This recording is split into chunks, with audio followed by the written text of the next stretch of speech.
Sure. Take If this this laptop, laptop, shit the bed, then I will just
Ladies and gentlemen, boys and girls, welcome back to Dinner and a Game.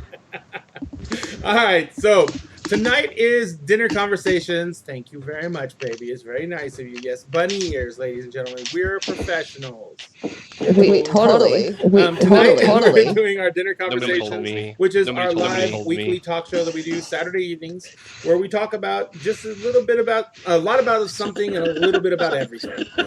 Pretty much, we mainly speak to currently to topics regarding the tabletop gaming community. But as the show goes on, we are going to broaden those topics out. But tonight's topic is along those veins, and tonight's topic is about forming the perfect tabletop RPG group. It doesn't exist, but we're going to get you guys as close to it as we can. Now, before we go, Awesome. before we get into that, though, we're going to go do our quick announcements that we do every evening.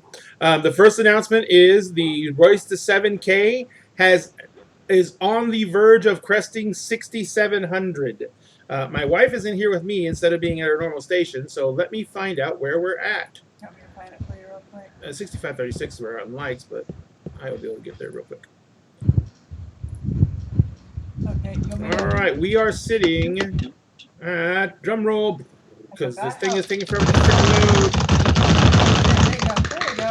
Goodness gracious. And we are sitting at 6,695 followers, which means we are almost to that cresting point where we get to the last 300, which for some reason, every single time we've done this, the last 300 zips by a nothing flat, which makes me thankful that I started printing out the prizes quite a while ago. And those prizes are a set of HD quality printed 3D miniatures that you could only get if you backed the Kickstarter, which you see the pictures scrolling from there just below me. So just down below me, you see the pictures of the minis that are printing out. Now, the band of heroes you see there is going to be printed out, plus the 2 different poses for the magician. And then all the other minis you see are the bosses. The bosses are all in proper scale for D&D minis. So when it says a grave golem, it is actually not a golem because that one's the one that's kind of out of scale. That one is on a huge base, and it is a 28 millimeter scale base. So the base is 4 inches across. Okay, so these are huge models. Each one is a giant. There's the fire giant, frost giant, storm giant, cloud giant, hill giant are all represented. Each one is basically a unique character mini, and they're all, like I said, HD quality prints. Almost all of them are done. I'm getting ready to do a photo session with them probably this week. And we're going to post that up on the website and probably replace the pictures there with the pictures of the actual minis that are going to be given away. If you were to be buying these minis, and we're just using the standard prices for the WizKid high definition minis that are out right now, if you were to be buying these minis and getting them together as a kit, hang on one second, I apologize for the echo, everybody. I just noticed that I forgot to turn off all the extra audio. Sorry, guys. If you were to buying this with a kit, but it is basically would run you probably close to $250-ish, and that would be like that would be for all the minis that we're printing out right now. So all you have to do to be entered in this contest is go to our Facebook page. The link is posted up in chat. Thank you very much, Meg. And the link takes you to our Facebook group, Facebook page, where you follow us, like the page, follow the page, and share the post for that contest, which is in that link right there. The other contest we're running is dealing with our Twitch stream. And for Twitch, we're running 2 separate contests. The first contest is our Race to 200. Now we're at 105 as of last night. We're at 105 followers. We're trying to get us to 200 followers on Twitch. When we do that, we have another set of minis that I'm still yet to print out. And that set of minis is for another set of HD minis, which includes 3 hero pieces, a Dragonborn, a Elven Druid, and a human rogue, which are freaking the quality on these minis is phenomenal. It is actually, they have so much detail. They're actually, I like them better than the heroes on the other set, honestly. But they're those 3 minis plus a bar scene. Now the bar scene includes not the physical building, but the interior of a bar. And the bar scene includes the bar itself, several tables, chairs, what they call scatter terrain for a bar, And then it also includes 3 characters. It also includes a giant hearth, a fireplace with a big stag's head on it. It's really cool. And the characters that are being included are the bartender, who looks like the baddest ass bartender to ever have lived, the serving wench, and the mysterious patron. And the mysterious patron does not in any way, shape, or form look like any type of character from the Tolkien movie who his nickname happened to deal with locomotion of some means. So, but that is the second contest, and that one is going to be ending the moment we hit 200 followers on Twitch. We'll be selecting the winner out of the followers on Twitch and the people who also liked and followed the Facebook page and shared the post for that contest. Now, the last contest we're doing is a very special contest because it is only for our Twitch subscribers. Now, for those of you who don't know and who are watching us for the first time, just dropped in, and like that, to subscribe on Twitch, you got 2 different options. Twitch subscriptions cost about $6 a month. Okay, but if you already have an Amazon Prime account, a prepaid Amazon Prime account, you do get 1 free Twitch subscription a month. Now, the bad thing is you have to renew it yourself. The good thing is we have an app on our Twitch stream that if you come to our Twitch stream, will remind you to renew that subscription and let you know when it's out. So if you want to subscribe to us using your Prime subscription, that's great. Otherwise, it's $6 a month. But this month we are giving away the collector's set of the D&D core books. That includes the Player's Guide, the Monstrous Manual, and the GMG, plus a GM screen, and it is in this incredible decorative sleeve. And if I understand correctly, yes, these are the metallic covers, so they're not metal, but they have the metallic sheen to them. So instead of being the dull matte finish that's on the regular covers, these are shiny. So if you want to get a chance to enter this one has the easiest entry. All you do is subscribe here on Twitch, and you will be automatically entered. We're going to do the drawing for this set on the 5th of September during this show on the 5th of September.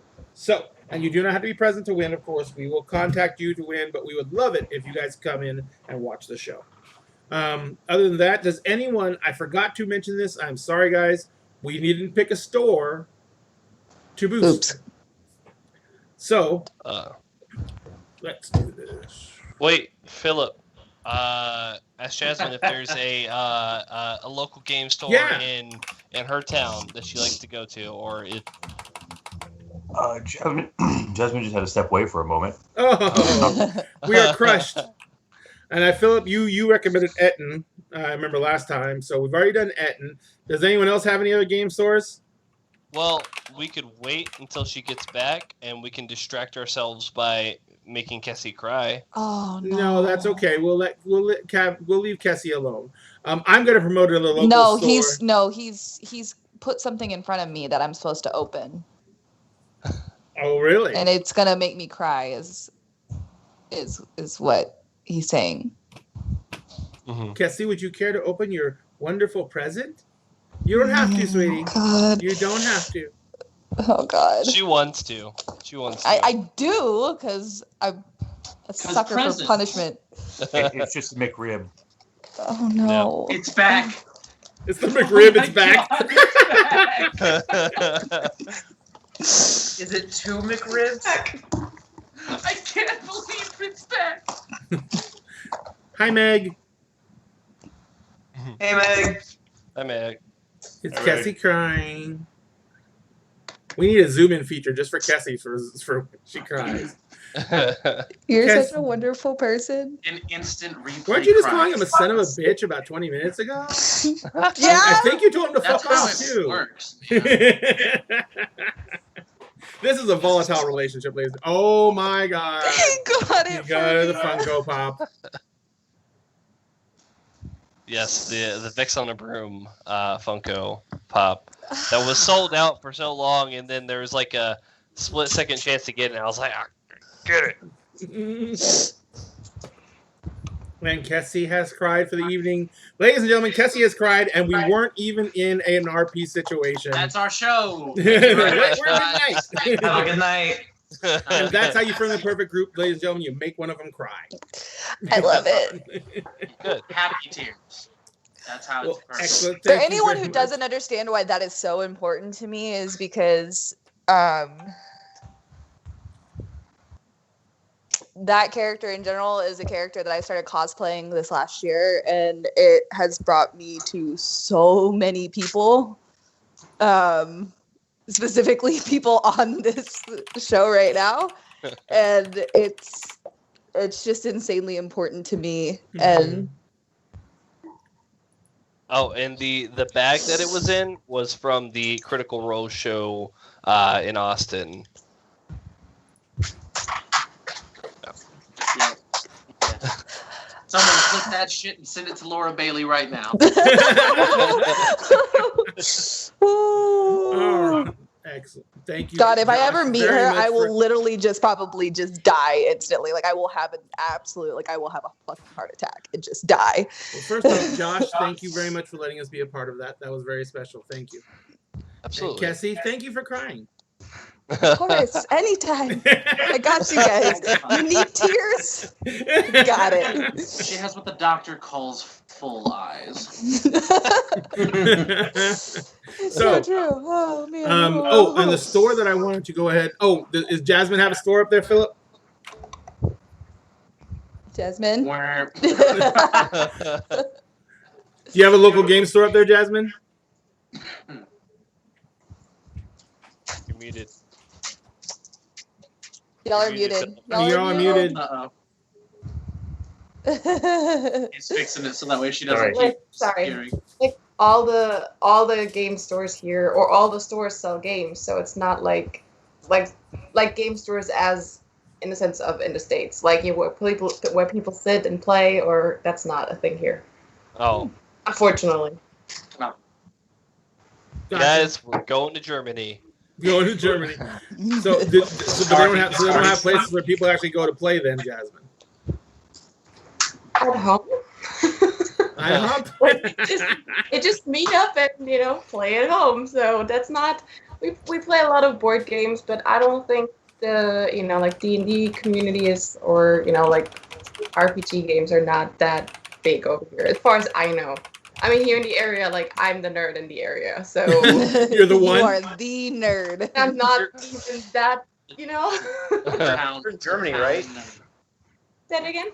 You're in Germany, right? Yes, correct. So I know in Germany, like Shadowrun is huge. Like they print some books in German that don't even make it into English editions. Really? Yeah. I did not know that. So I know there is like where I used to live here, there was a fairly decent RPG community, but because I always assumed it was because there was a lot of Americans there, near the military bases and a mixture. So there were some game stores there. I never really went to the game stores though. Mhm.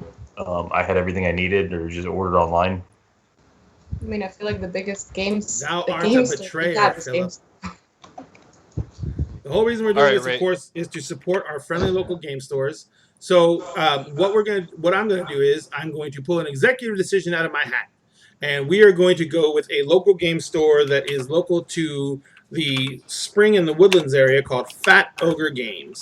Yeah, I could have suggested that one. I've been there. Yeah. That one's Yeah, good. Fat Ogre is good people. Yeah, Fat Ogre is good people. I've known the owner for a long, long time, since 2010-ish.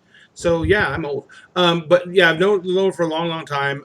Fat Ogre has grown immensely over the years. They're pretty much become a mainstay in the gaming community in the North Houston area. They're really big into the tabletop miniature war game community. Basically all different types, from the Warhammer Fantasy or Age of Sigmar now, Warhammer 40K, X-Wing, basically all the different miniature war games. And they are basically a massive, massive gaming community there. They do support and sell RPG products, and they do have people that game there on the weekends, but they have just a huge, tremendous community of not RPG, but card players. Their Friday Night Magic, sometimes like on a release night, we're talking 150, 200 people. I mean, it's massive. It's huge. So this is a really a good cornerstone store for our gaming community, for the gaming community in the North Houston area. So we would love to make sure that their doors stay open, because not only do they support so many different types of games and so many, so many different aspects of the community, but they, because of their ties to their distributors, can find you anything you want. If it's an obscure game that you don't know where to get it from, and you can't find it, go to Fat Ogre. They may be able to hunt it down. I have sat with them and given them like just a wild, out of the blue request for a new game that was like an indie publisher, and because I missed the Kickstarter, and they found the company that was going to be doing the distribution for them, and they had me the game pre-ordered for me even though I missed the Kickstarter. So they've been willing to do things like that. So if you guys are in the area, it's in the Woodlands. Actually, it's in Spring because of the area. It's in Spring, Texas. The address. It's on like the very last exit for the Woodlands. Technically, it's on the edge of the Woodlands. The link is up in the chat for their website. They are Fat Ogre Games. They're at 525 Sawdust Road, Suite 100, Spring, Texas 77380. It is literally Sawdust Road. Like Cassie was saying, there's an exit for Sawdust Road right off of 45. You take Sawdust Road and go down Sawdust, and they're on the left about 3/4 of the way down Sawdust Road. So you can't miss it. It's a great shop. It's great staff. They're incredibly helpful. They're really knowledgeable about comics. They maintain subs there too. So if you can make it to Fat Ogre Games, please do so. They do online orders. I know that for sure. They'll do curbside service, and they are still currently open. COVID hasn't shut them down yet. They were shut down for a while, but they are currently open as of right now. So, but they do social distancing and do require a mask. So please, if you can support your local gaming stores, do so. When this all ends, we're going to need a community to go back to. We're going to need places to play. Not everyone has the space to host a game in their house, and not every gaming group, is made up of people who can do that. And we need places to play. IHOP's wonderful, and they have the best pancakes, but I can't have pancakes anymore, so we can't go there ever because I can't have pancakes. So anyway. So if you guys can support your local game store, please do so. So I guess that wraps it up for that. So let's get on to the topic at hand. So tonight what we're discussing is we're going over the concept of forming a gaming group that works. Originally I was going to call it forming the perfect gaming group, but I think everyone can start off the conversation by saying the perfect gaming group is a myth. And that's because there are no perfect people. So, first thing we need to table is that you're going to find a group of, or the first subject on this that we need to table is the concept that you're going to find a group of people who shares everything in common with you, and you're going to get along with perfectly, and you're going to have, every night is going to be an incredible experience at the table. That's not going to happen. What is going to happen, hopefully, after all this, is you're going to find a group of people that you can get together with on a pretty regular basis and have this group be willing to share these experiences with you and move through these experiences with you and basically provide support to you as you do this. Yeah. So, sorry. Sorry, my dog is going nuts. One moment. She's in. Put your headphones on, please. Oh.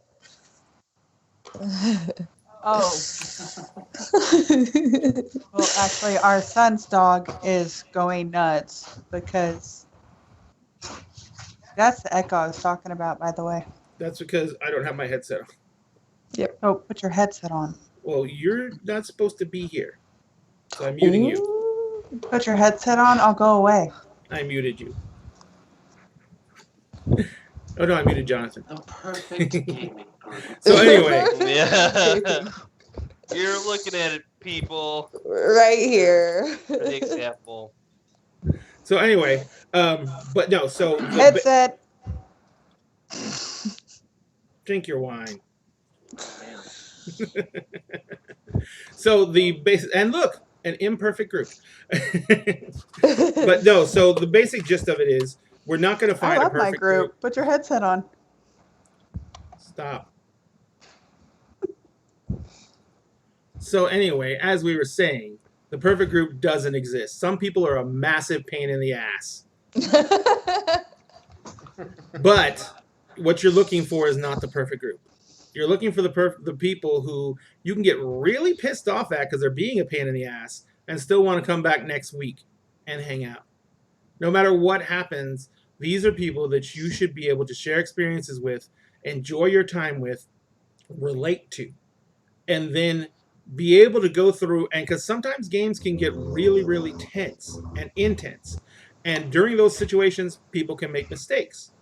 And so that's where I think the contingencies of finding a good group come in. So what I like to do right now is go through and talk to get everyone's basic gist of what their concepts of the perfect RPG group would be.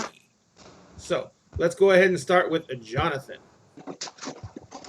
Like you said, perfect is it's not just like a reality in the situation. I just want to be able to have fun, and if I'm being completely honest, I really actually like being around people at the table more than I like the digital stuff. And I know that I'm part of the online games, but in an ideal world, like I actually get to physically sit around people where we interact with each other and we share the experiences like all as a group instead of having to do it all through a digital medium. So I'm really missing that. It's been a long time since that's been a possibility. Gotcha. But I just having fun with people. I mean, and we're not actually going to be doing any comparisons between the actual like online groups versus in person groups. I don't. There may be people who prefer the online system, but I don't think that it is the preferred methodology for anyone at this point for how we play games. This is more of a, hey, we're dealing with COVID and no one wants to die, so we're going to do it this way so we can all make sure we're alive for the next game session. You know what I mean? Yeah. So I don't think we have to worry about the factor of online gaming at this particular point. Now, if COVID never goes away and this is permanent, then yeah, that's going to be a big point of our conversation. But as of right now, I don't think we can. We really need to address it at this point, and I'm hoping we never have to address it. But what we're talking about is actually more, what is your idea of, and like you were saying, there's no perfect group, but that was my contingency. Is there is no perfect group, but what are you looking for when you actually when you try and join a group? What are you looking for? I'm looking for an interesting story. I'm looking for people that want to have fun at the game. They want to push each other. Like they want everybody to have their character's arc into some sort of direction. That it's not just like a bunch of yes men gaming. That it's kind of like there's pushback at moments. So you have the ebb and flow of like tension and ease. But at the end of the day, like I just want to look back fondly on the game and have had fun playing the game. Mm-hmm. And I think that it changes depending on what your mood is, because I mean, if you've had like a really bad day, or if you're kind of in like that I always want to blow off steam kind of mentality, then something that's really laid back and is just kind of like fun is a nice release. It's almost like people's selections of movies. Sometimes you watch trash on TV just because you don't have to think, and other times you really want to be pushed and challenged hard to like actually like go further than what you thought you could. Gotcha. Evan, what about you, sir? One of my most important things in a gaming group is having people that can differentiate between their character's anger and their anger, their character's joy and their joy. I need someone that can be angry at me in character, but then remember that it's different out of character. So I need those kind of pokes that can really get emotional in game and separate it from out of game. I think that's one of the most important things, is being able to get into your character's emotions and step into them. All right, give me 1 second here.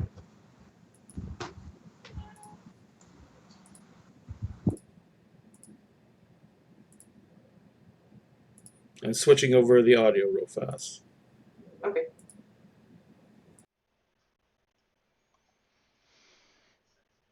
I have to switch it in 2 places.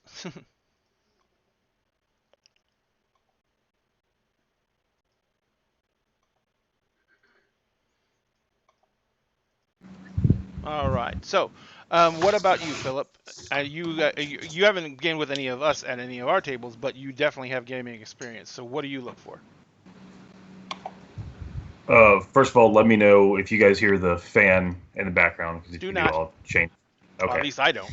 Anyone else? I don't. Nope. No. All right. Awesome. I hear my fan in the background. Yeah, Josh, if you look on the other side of that fan, I'm right there. Philip, this is so fun. It's So the fan for me, transit system. I think we That's I think called we the touched on it. activation. I think we touched on it a lot yesterday. Last week. Feels like yesterday to me. But yeah, finding the right system compared to what you want to do. If you want to role play, or if you want to, have very heavy combat. So I think that was one of the biggest things, is finding the proper system and the proper people to be with you in that. And then if you decide to grow on from that, you can always, join another game, switch systems. But for me, I mean, perfect game. Oh man. I guess I'd probably do like a ratio here, do like a 60-40 combat role play kind of scenario, or even like a 50-30-20. You add like some puzzles in there, more of the social scenarios. So I mean, I love Dungeons and Dragons. I love Pathfinder. Those very high fantasy kind of games. I've played a lot of Spirit of 66 or the Apocalypse games. I've had fun with those, but for me, to find your perfect system is all about, or to find the perfect gaming group is all about finding the system that works best for you. Yep. All right. And Josh H., what about you, sir?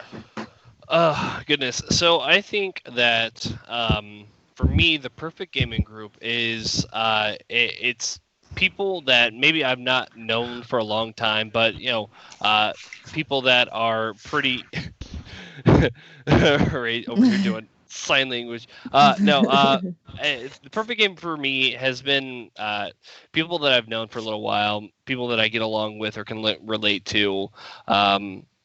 People who, like Evan was saying, can differentiate the in character, out of character type stuff. Because I've been in situations where it's like, okay, well, my character does this, and they're like, what the heck? Why are you doing that? I'm like, dude, like it's a game. Like, calm down.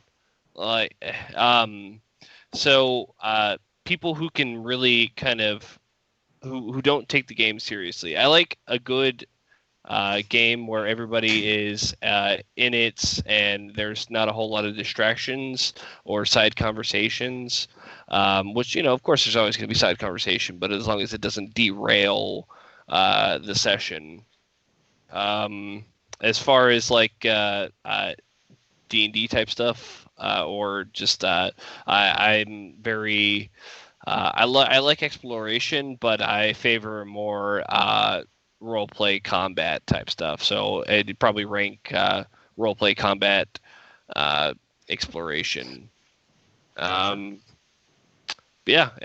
just any good group is going to have people that can get along, that can respect each other, and yeah. Excellent. And Josh Runyon?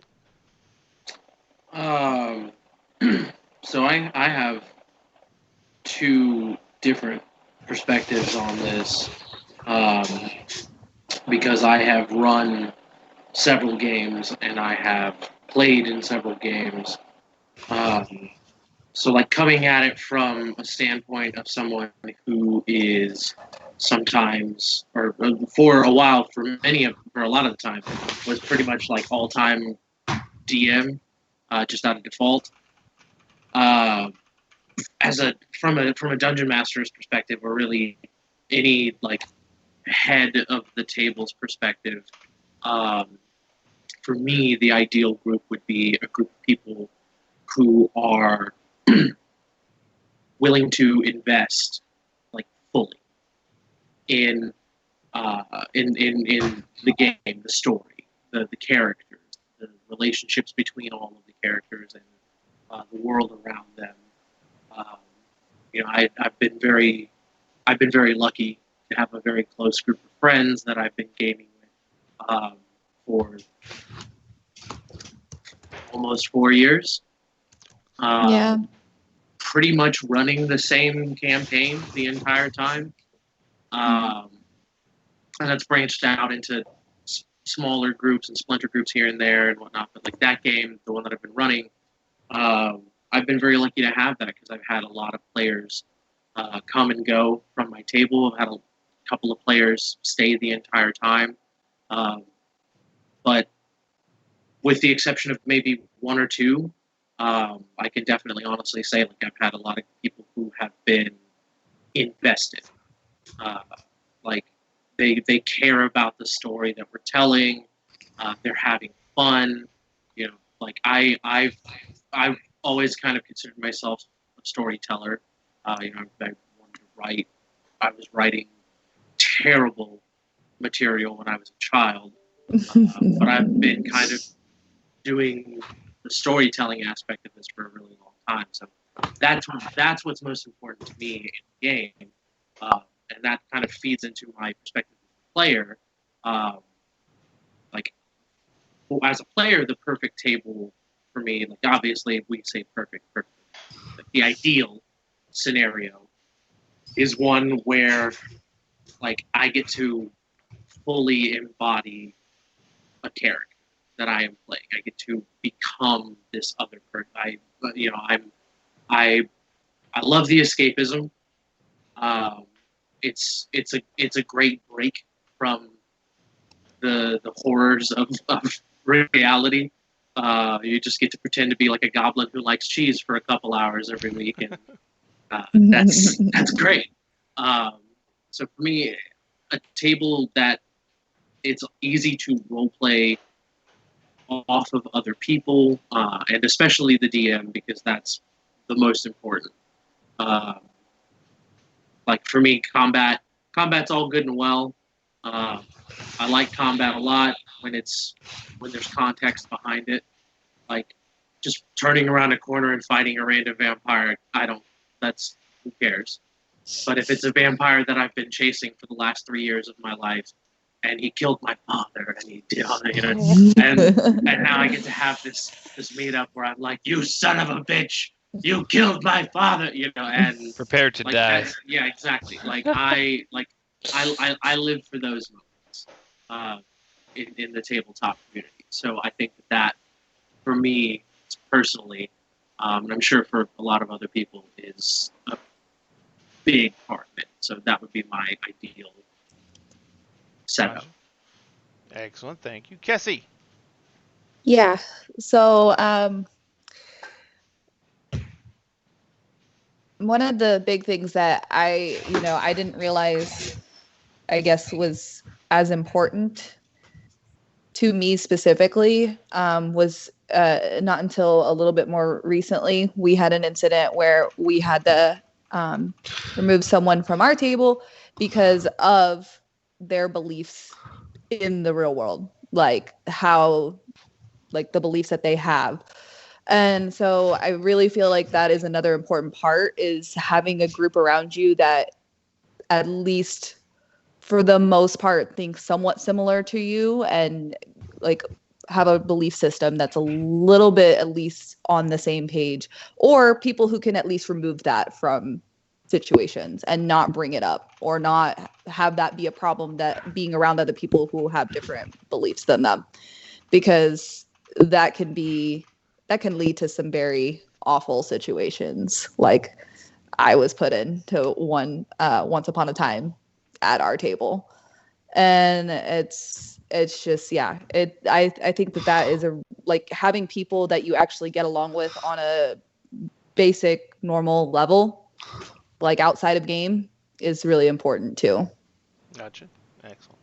Now, one of the big things that I wanted to go over with this, and the reason that we had this, I wanted to get everyone's individual opinions on this, is something very important.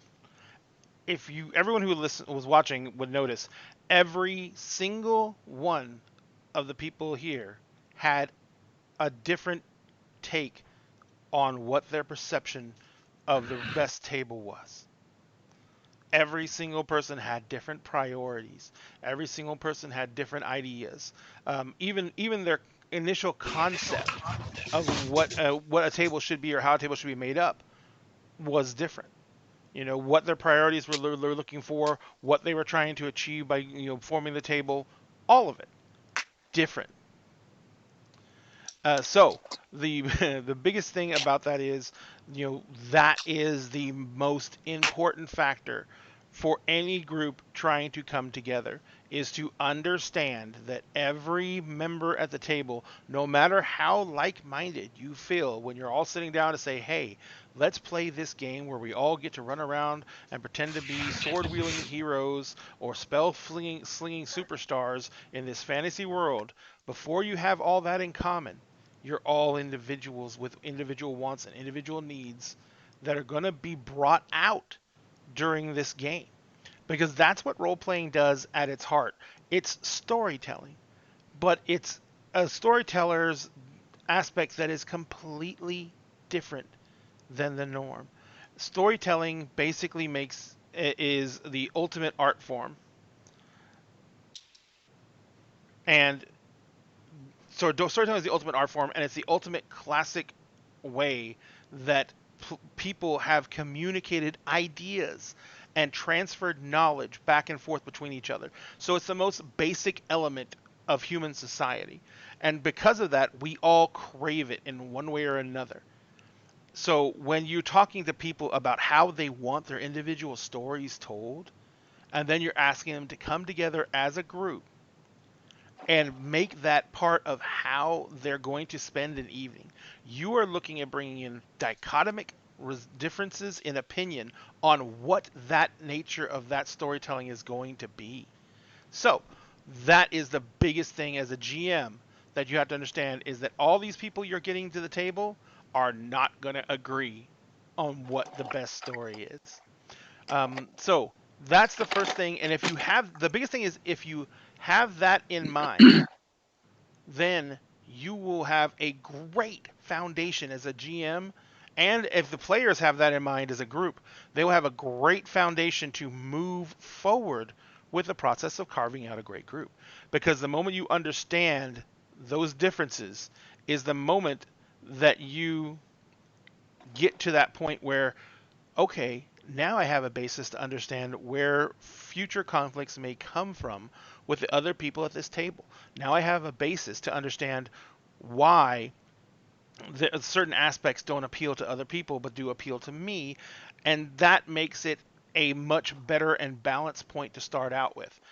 So you don't have that whole point of view, and this happens a lot with new gamers, of people coming to a table and the loudest, most vocal player ends up driving the entire game. And I know that new GMs are prone to allow that to happen, because it is a very, very, very easy thing to let the strongest personality drive the story. But I guarantee you, the other people who are there are not just there to follow along one other person's story. They're all there to get their stories told. Now, you can't all do that all in one night. So for one shots, I guess it's okay. I mean, you letting someone drive the story in a one shot with a bunch of people you don't know yet, that can be helpful. But for a campaign, you can't let one person drive the entire campaign. Other people are going to start to feel put to the side and overlooked. So there is that is one huge aspect of it. So when you're looking to build a group, one of the things that I like to do in the very beginning, and I haven't done it with you guys, mainly because we did spend a lot of time talking before we ever started playing, and I kind of got these questions answered in a roundabout way. Now, and I know Jonathan from before, so I basically knew his game style, and I knew so the rest of you I kind of like did a lot of probing questions and asked this. But for people, when I sit down and like if I invite a bunch of people to play in a campaign, and I want to know, I'll get a very quick assertion of what they're going to want to see in that new campaign. I talked to Phil about this. There is a methodology that I use that I stole from a game designer who was with AEG Games. He's now with, who's the publisher who does Call of Cthulhu, Jonathan, the original? Chaosium. He's now with Chaosium. His name is John Wick. And John Wick and a game called 7th Sea, which is one of my favorite RPGs, he basically created a system called the Other 100 Points. Now, the only reason it's called the Other 100 Points is because he created a character creation system in 7th Sea that was based on 100 points to distribute through the entire character creation process. And he created this system called the Other 100 Points that was there to help you create the meta for your game.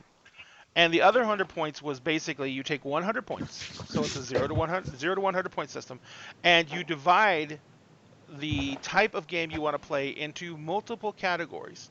And the categories, try and get your characters' ideas for what categories should be present. Like for me, when I just create them to start out the conversation about this, I usually throw out some like action, exploration, romance, intrigue, and military. No, I don't know about that one. But I start throwing out categories. Once everyone agrees what the category should be, then all the players take the 100 points and to divide them amongst those categories. So what you have from that is you have 100 points divided into a bunch of categories. You get them from all your players. You take those and you add up all the averages in each category, and you can see just from the numbers perspective what the players in the group are going to want to target the most with the storylines for the game. But you also get a good look at what the metrics are going to be for all the other categories and how important they are. If like you put military in there for some reason and military gets like 0 of 100 points on like almost everyone's card, and then the few people who put it on there don't really put much into it either, you know that is not going to be an important aspect of the campaign, and you don't have to really put much effort into it. But if something surprising happens, like, wow, romance got 60 points on average, you're going to have to come up with a lot of intriguing NPCs you're gonna have to moving flirt forward with a lot of your friends. Yeah, I already did that. It doesn't matter. But no, Oh man. but you're gonna basically have that the social dynamics of the game are gonna have to be very intensive.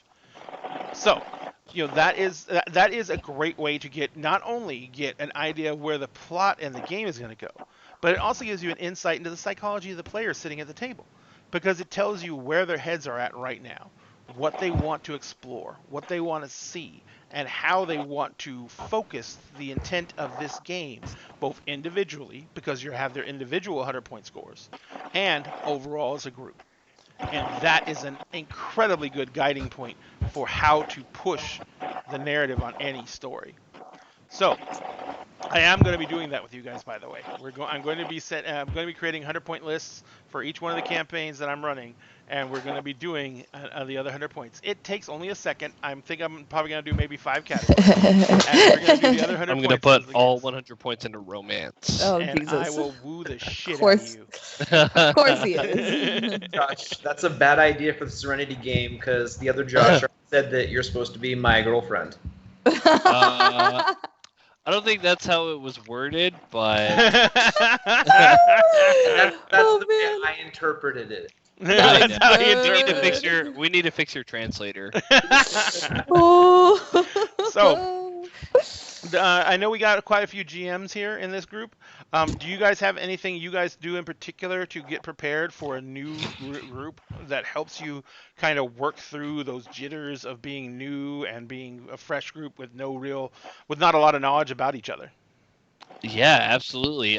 For me personally, if I'm DMing for a group and I don't really know them, I kind of like to go pull a page out of the book from what I learned in like school and stuff, and just go around the table and what things you like, things you dislike, just like a little brief biography. Hmm. Of things that you think are important. Uh, and this isn't including a session 0, where we go into different play styles and stuff like that. But just as people in general, I definitely like to learn more about my players.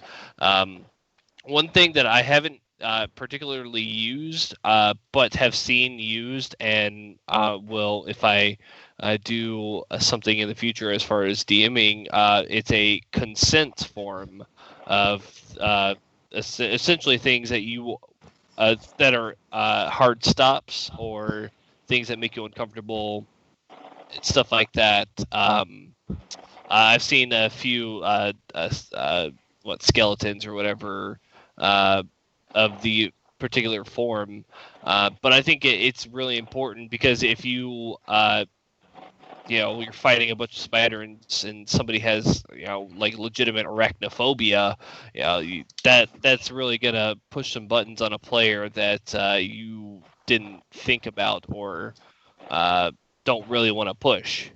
Hmm. And that's something that I was meaning to address with you guys as well.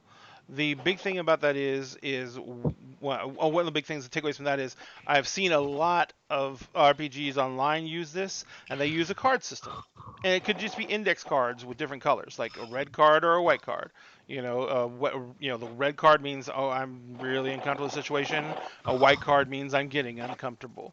You know what I mean? And so the GM knows to address an issue that may be happening that's causing the player to start to be uncomfortable.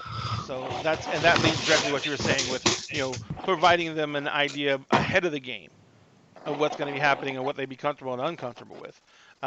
This is also, sometimes when people are meeting a new group, they get nervous and they forget things that might make them uncomfortable, or they overlook things, or a situation can come up that they didn't even know that they would find uncomfortable, and suddenly they're facing down something that awoke something up in the back of the head, and suddenly you're looking at, holy shit, why am I sweating? You know what I mean? And then you realize, it's because I really don't like what's going on right now, and I didn't know I was not going to like it. And so basically, white card, I'm freaking out. So that's something I was going to start, have you guys try and implement because it helps.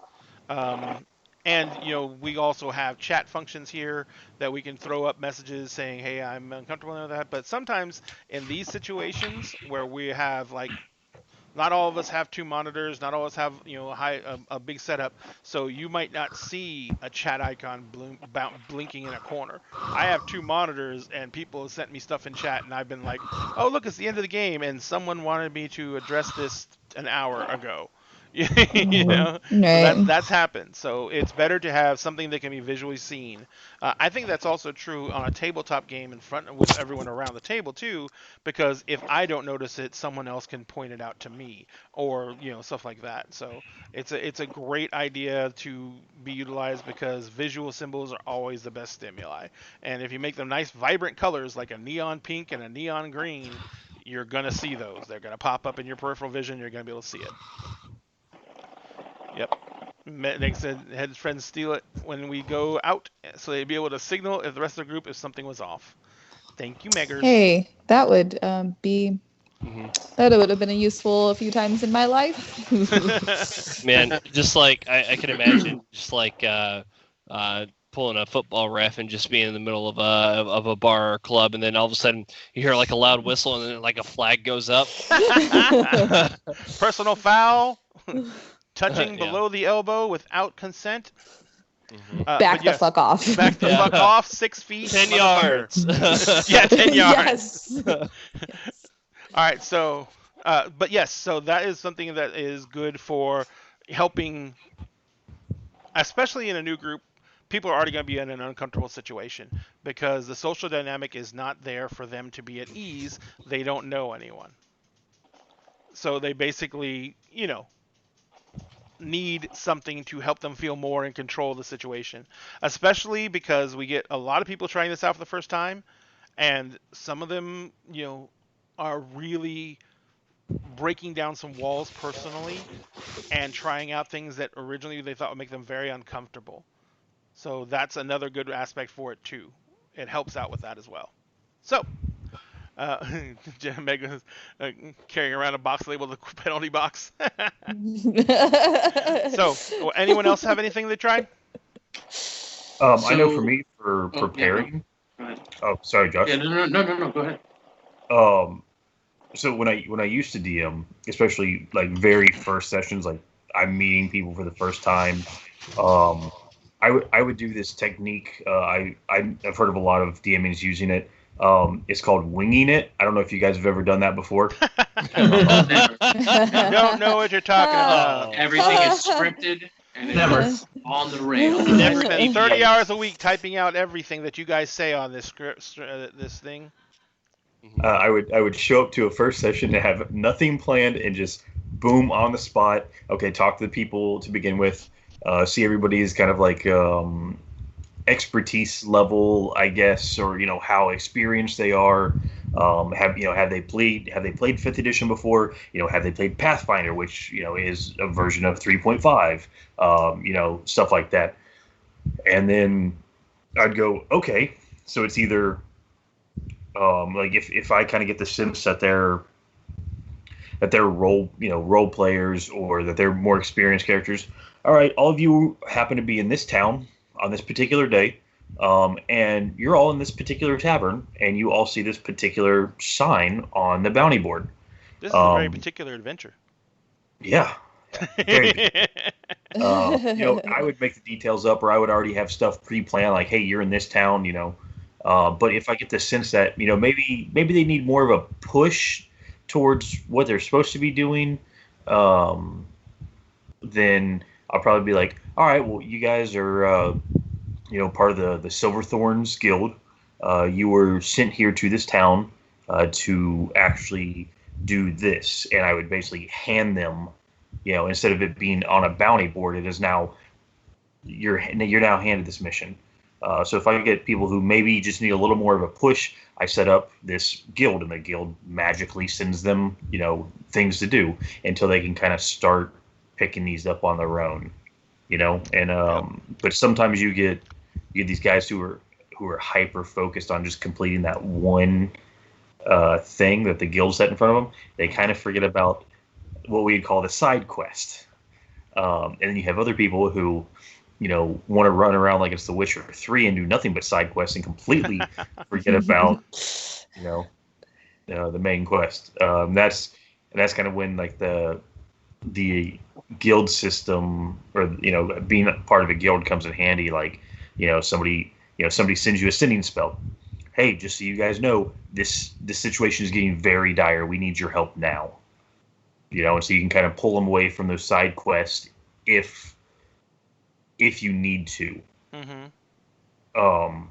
Like if they have spent so much time on side missions that you yourself have forgotten what the story, like where the story is going, or even that's if you want to direct them. Like I said, with more experienced players, I don't direct too much. I'm just like, okay, no, you guys are just going to abandon this mission for the guild, and you guys will have to deal with consequences.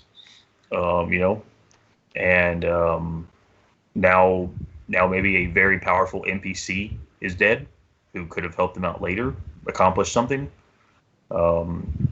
But yeah, I always just kind of read the table, especially during first sessions and after I've talked to people. And the most I prepare is maybe town names, NPC names, and then I have a general idea of where I want the story to go to begin with, and then kind of put it in their hands. Right. And your GMing style and my GMing style are insanely similar. which is scary to think about. So, anyone else? Josh, you said you had your time to say something. Yeah. So for a while, about a year, I was spending my Saturdays, every Saturday, without fail, at my friendly local gaming store, running Adventure League. And I learned a lot about running, doing Adventure League. Not so much about like how to run, like logistics wise, but more so about how to deal with people you don't know, because Adventure League is essentially like a D&D pickup game.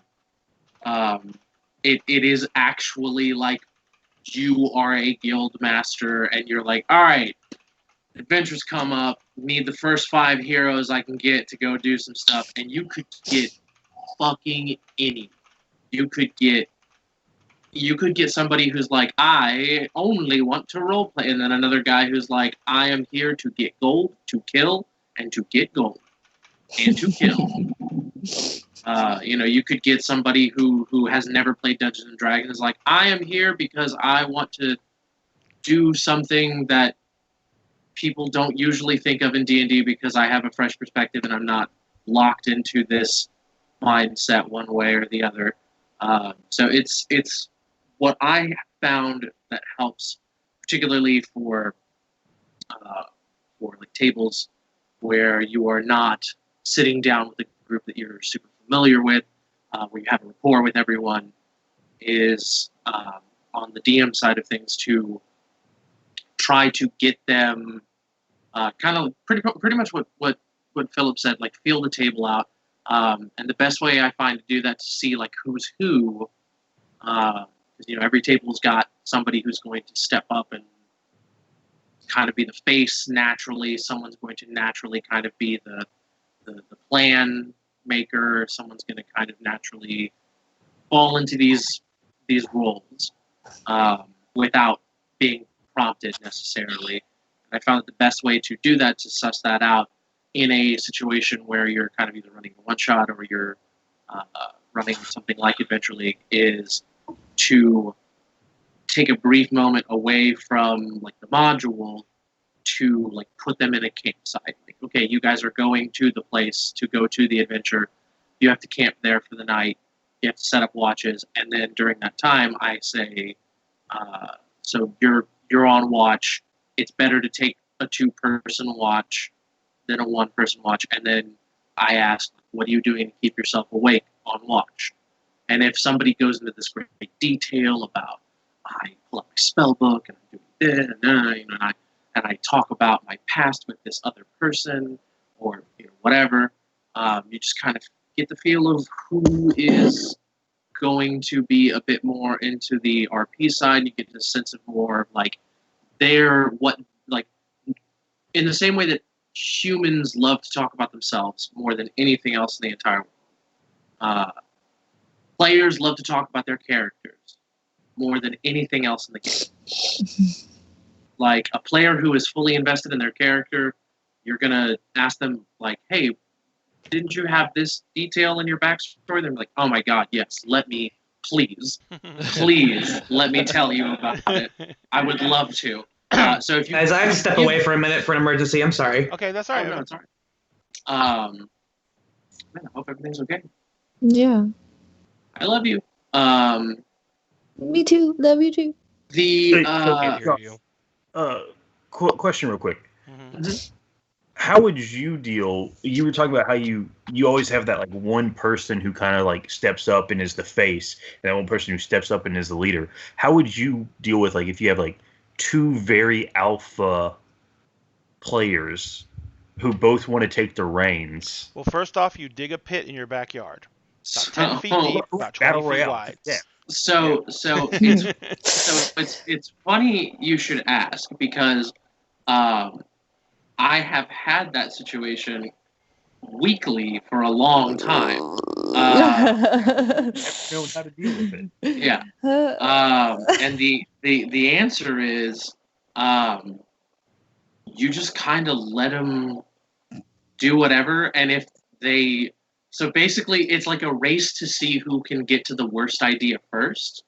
And if the party enacts on that idea, that terrible idea, and the rest of the party goes, that was a bad idea, we're not doing that, we're not listening to you anymore, then it's organically settled and you are not a tyrant. You're just you're just this like elder god who's not even like fully present, but you're still there. You're just letting the scene play out in front of you. You're like, yeah, it's terrible things happen because you did this. Okay, good to know I handled it, a proper way. I mean, I am definitely I am not an authority on this at all whatsoever, but like that is how I have found it is easiest for me to deal with it, because I've had very intense personalities at tables before, and I've also had the complete opposite of an intense personality where there was somebody that I lovingly nicknamed Dead Eyes, because they were just there and like it frustrated me because I feel like I've talked about this on the show before, but it frustrated me because I couldn't engage this guy no matter what I did, but he would always come up to me after the game and say how much fun he had and how much he appreciated it. And at first I was frustrated because he wouldn't engage, but then I just kind of clicked that like this guy keeps coming back because he's having a good time. And if he's having a good time, even just happy to be there, then like the players want what they want, and it's as a DM, it's your job to, in my opinion, give the players both what they want and also what they need. And the tricky part is figuring out what they need, and that requires like a level of empathy on your part or a level of intuition on your part to kind of read the table and collectively as a group say, okay, I've got this many players who want to storm a dungeon and just get a bunch of loot and treat it like an MMO and whatever, but I've also got these players here who wrote me a 15-page backstory for a level 1 character, and they want to tell this epic tale. They want this narrative to be woven. At the same time as my 15-page backstory, I also want to storm that dungeon. Oh yeah. So and then that's the thing is that like there are those in the middle who are like, I want to tell my story of bloody conquest throughout this world. The legend of my blade will echo through the halls of eternity, which like that I think the happy medium is between the two is that's the player for me that I want to focus the most on, because they unite both of those worlds.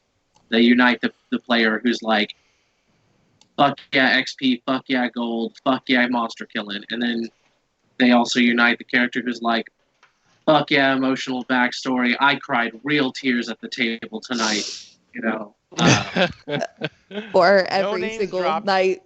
Or no, every yeah, no, well, so, like, I mean, I personally have, and I think I've told, I know I've told Kessie about it, I think I've told Ray about it, but I had one of the most intense roleplay sessions of my life right after this super methodical, very tactician-heavy based combat session, in which I was playing with one of my friends, and we had joint characters with joint backstories, and we had gotten into a fight just before the actual fight happened. So, like, our last words to each other were essentially like, fuck you, but, like, not really meaning it, but, like, also kind of meaning it. And then he died because I couldn't save him. And so, at the table, I'm holding my friend physically in my arms, like, basically, like, screaming over him, like, don't you leave me here alone, God damn it, like, don't you leave me, don't you die on me. And it was one of the most intense and best roleplay sessions I've ever had. I broke down into real tears. I, like, slammed my fist on the table. Everyone thought I was actually upset. And then, like, the GM and everyone kind of stopped the game. They're like, are you all right? And I was like, yeah, no, I'm doing fine. Let's keep going. And I remember this. yeah, and like after, yeah, Evan was there at the table for that one, and afterwards I was like, man, you guys, great session. Oh my god. The shift was amazing. Just like, seeing Josh yeah. literal Like, face go from boom to boom.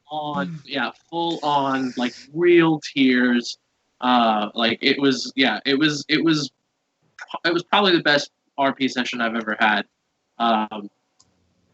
And like it came immediately after one of the most ridiculous and then like complex fights because we were on an airship and fighting this angle at this time. Like, so you give the table what it wants, you give the table what it needs. It's a matter of like, you need to pay attention to everyone. But you have to give everybody what they want. And as previously stated and given in several examples so far, everyone at the table wants something different. Sometimes you might have somebody who wants the same thing as somebody else or something similar, but like pretty much everybody wants something different because we're all different people. We all are playing different characters. Even the DM has wants and needs that they have. Mm-hmm. And the DM usually has the biggest one.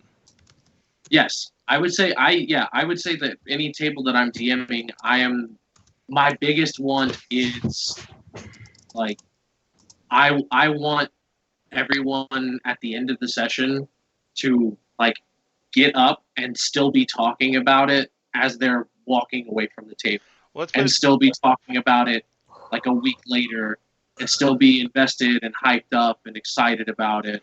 We've only had that happen like a million times. I'm on a Facebook group with a bunch of. It's called, the basic group is How to Be Legendary and Become a Professional GM. That's literally like the name of the Facebook group.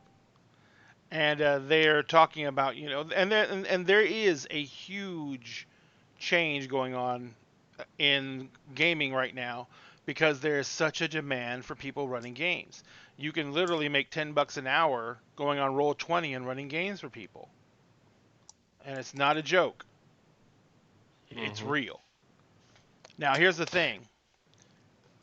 A lot of these games are not worth a dime. And it's not because the GMs haven't invested the money in the modules or anything like that. It's because they're not invested in it in the right way. But anyway, I made a post on there, and I've been getting, of course, I knew I was going to get torn apart. But the post I made basically was, there are not enough DMs out there in any way, shape, or form. Players want to play, which is why paid DMs are becoming a thing. But the real question is, should they be? Not should a GM get paid for his time and effort. I think there should be some reciprocation. However, we all know that the quality of a game from DM to DM is never the same, which leads me to my point. Some DMs should not be charging. If you're running games that your players do not go out of their way to make time to make it to your next game, you are not there yet. If you do not get next text messages or posts on your Facebook groups about how insanely eager your players are for the next session, you are not ready to charge for a game. Some folks who are stepping into the mantle of professional DM are getting paid not for the quality of their work, but because they are the only body willing to fill that seat. And that hurts the rest of the DMs here who are doing amazing work and putting in incredible effort to run a game that will make people eager to spend money and time to come back and play again. I once ran for a group running a Westminster style game, and they made all the folks that wanted the DM audition by running a game for the current group of DMs before they could run for any players. When I was told this, I was insulted a bit, but I understood the logic in the end. They cared about the quality of the game they presented to the players, and they wanted to make sure it was the best it could be. They got the best quality game by demanding the best out of the DMs. I'm not saying folks should not DM. The exact opposite, as I said in the beginning. There are not enough DMs. But by a long shot, I am not enough DMs by a long shot. I am saying, though, that if a lot of comments like, how do I get my players to show up for games, or how do I get my players to come back to my games after the first session, are part of this group, then it's hard to make a point to charge money to the players that are not coming back. You need to stop charging and keep working on your craft. The audience is the ultimate arbiter of what is and is not worth the cost. Now, I've run games professionally several times, but it's never been for private individuals. It's always been for corporations at corporate events. And it's never been a big payday.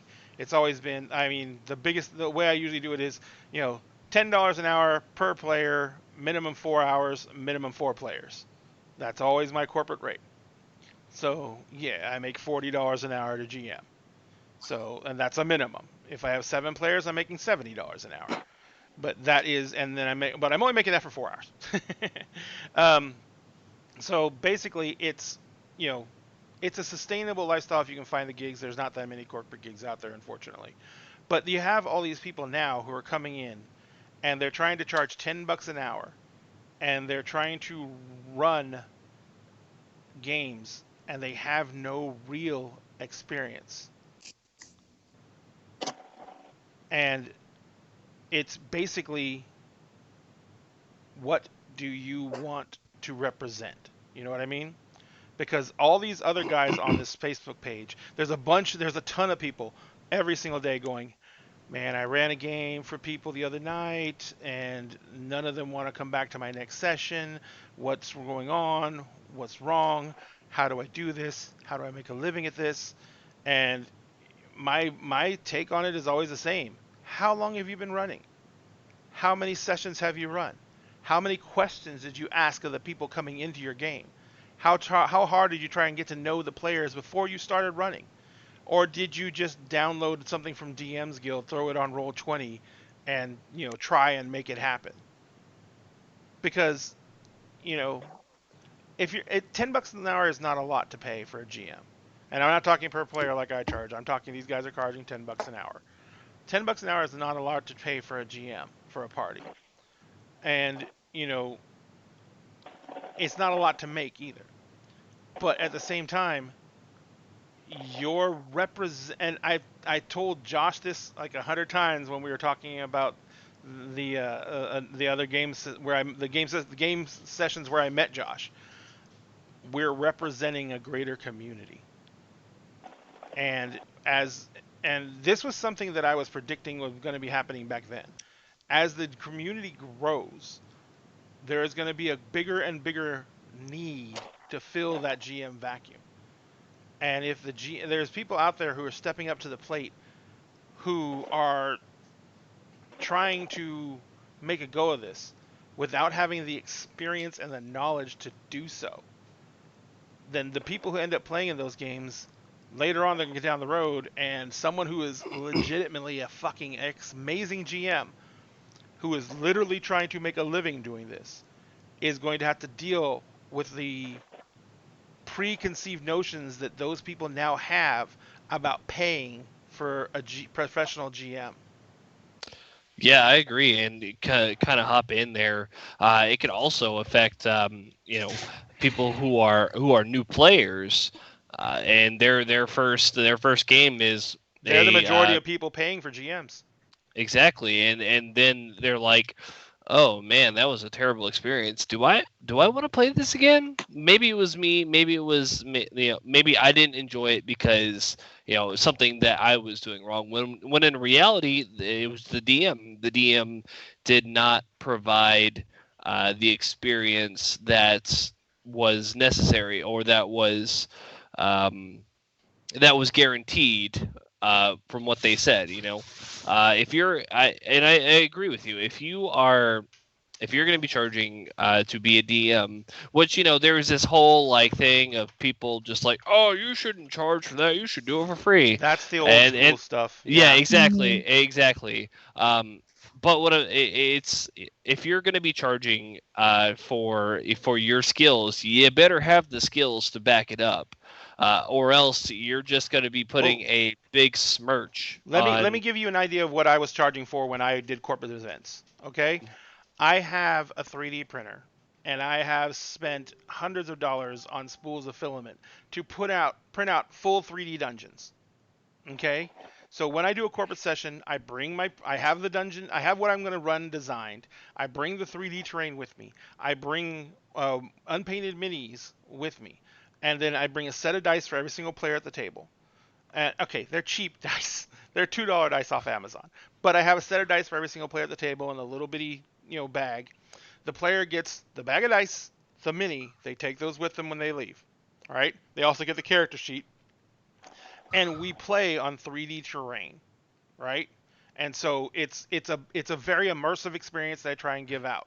And so, that's and that's all part of the process. So in order to do these events, I've spent hundreds of dollars in advance.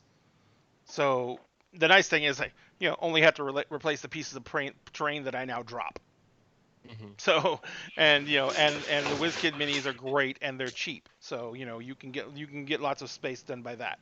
But it's all about presentation as well as quality with corporate events. Now, I don't know what these guys are doing for $10. Most of it's on Roll20 now, by the way, because of COVID. So most of this is happening on Roll20. It's happening in an enclosed environment where there's nothing that the players are really getting out of this except the experience itself. They're not getting a keepsake. Oh, and I also taped recorded the event with cameras, and I gave that to the corporate leads and sent copies of it to all the players if they wanted it. So, yeah, and that is an amazing example of somebody who is a professional GM who's worth their salts. And so. Another thing about it that I also wanted to address is, these people who are running, to $10 an hour sessions on Roll20 can also be, putting the what's it called, the preconceived notion of, this person only charges $10. So I'm just going to go with the cheap DM rather than the person who's charging, more than that, and not really understand what they're missing out on. It's like a tattoo. Good tattoos aren't cheap. Cheap tattoos aren't good. Perfect. Yep.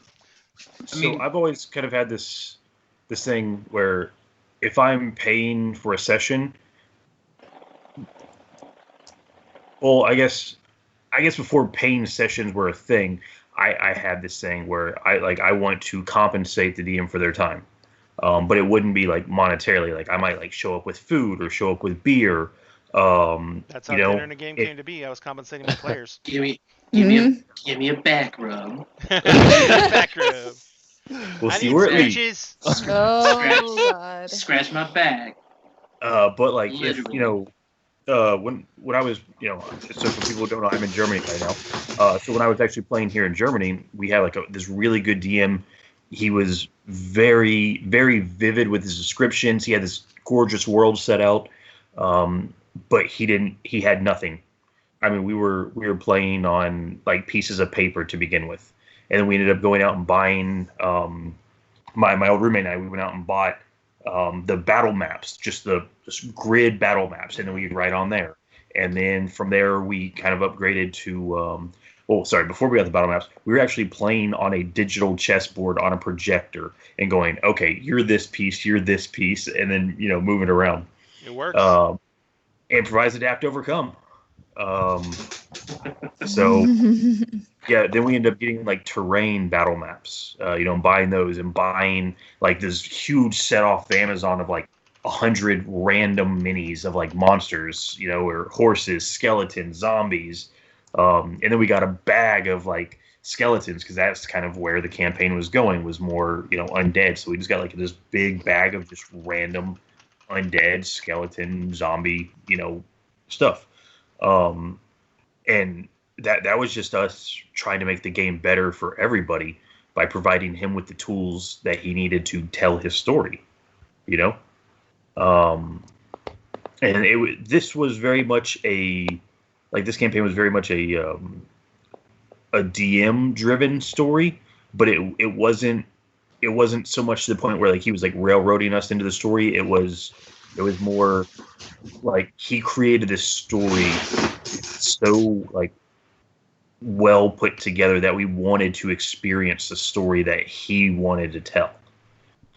Now, of course, we're playing Dungeons and Dragons, so dice comes into it. So we had some player deaths and some failed rolls. Some things that only a wish spell could undo along the way. Someone got disintegrated. But yeah, so I mean I've always had that kind of thought process, and that's how I still kind of continue to do it. It's like usually when I show up to a game now, I'll show up with maybe a bottle or two of wine or a case of beer. Especially, so I'm currently in 2 games. With COVID going on, we really haven't played too much. Especially, we're all adults. We've got our own lives, and we kind of got to schedule around each other. So I've got one game I call my monthly game. And hey, Sean, he's in chat right now, my DM. So we play. He's got all sorts of minis that he hand paints, and we play on a what was that? Like a dry erase board, because we can draw it out, and he puts magnets on the bottom of his minis so they stick, exactly on the board. And then, I have another game I call my weekly game, and it's kind of a game I can hop in and out of because I don't, like I told you, I don't have the commitment to do an every week kind of game. Yes, at you the do. Yeah. Jasmine will make you. At this moment in my life, I don't. Because Jasmine's going to come with you. But this one is one I can kind of hop in and out of, and it's a lot of younger. I say younger, like comparatively younger guys. All in their 20s. I think a couple people are in their early 30s. But like I'll show up with like a case of beer, and we sit there and just kind of sip on it, and we've been at the table for 6-8 hours and not even realize, because we're just sitting there having fun. No, Yep. it is. We have had many a session where the 4-hour mark is hit, and I've let it go a little bit further, and then I go, all right, guys, well, we're well over, or 3-hour mark. I was like, we're well over 3 hours, guys. And everyone's like, what the hell just happened? Oh, Yeah. man, like on, Tuesday? Yep.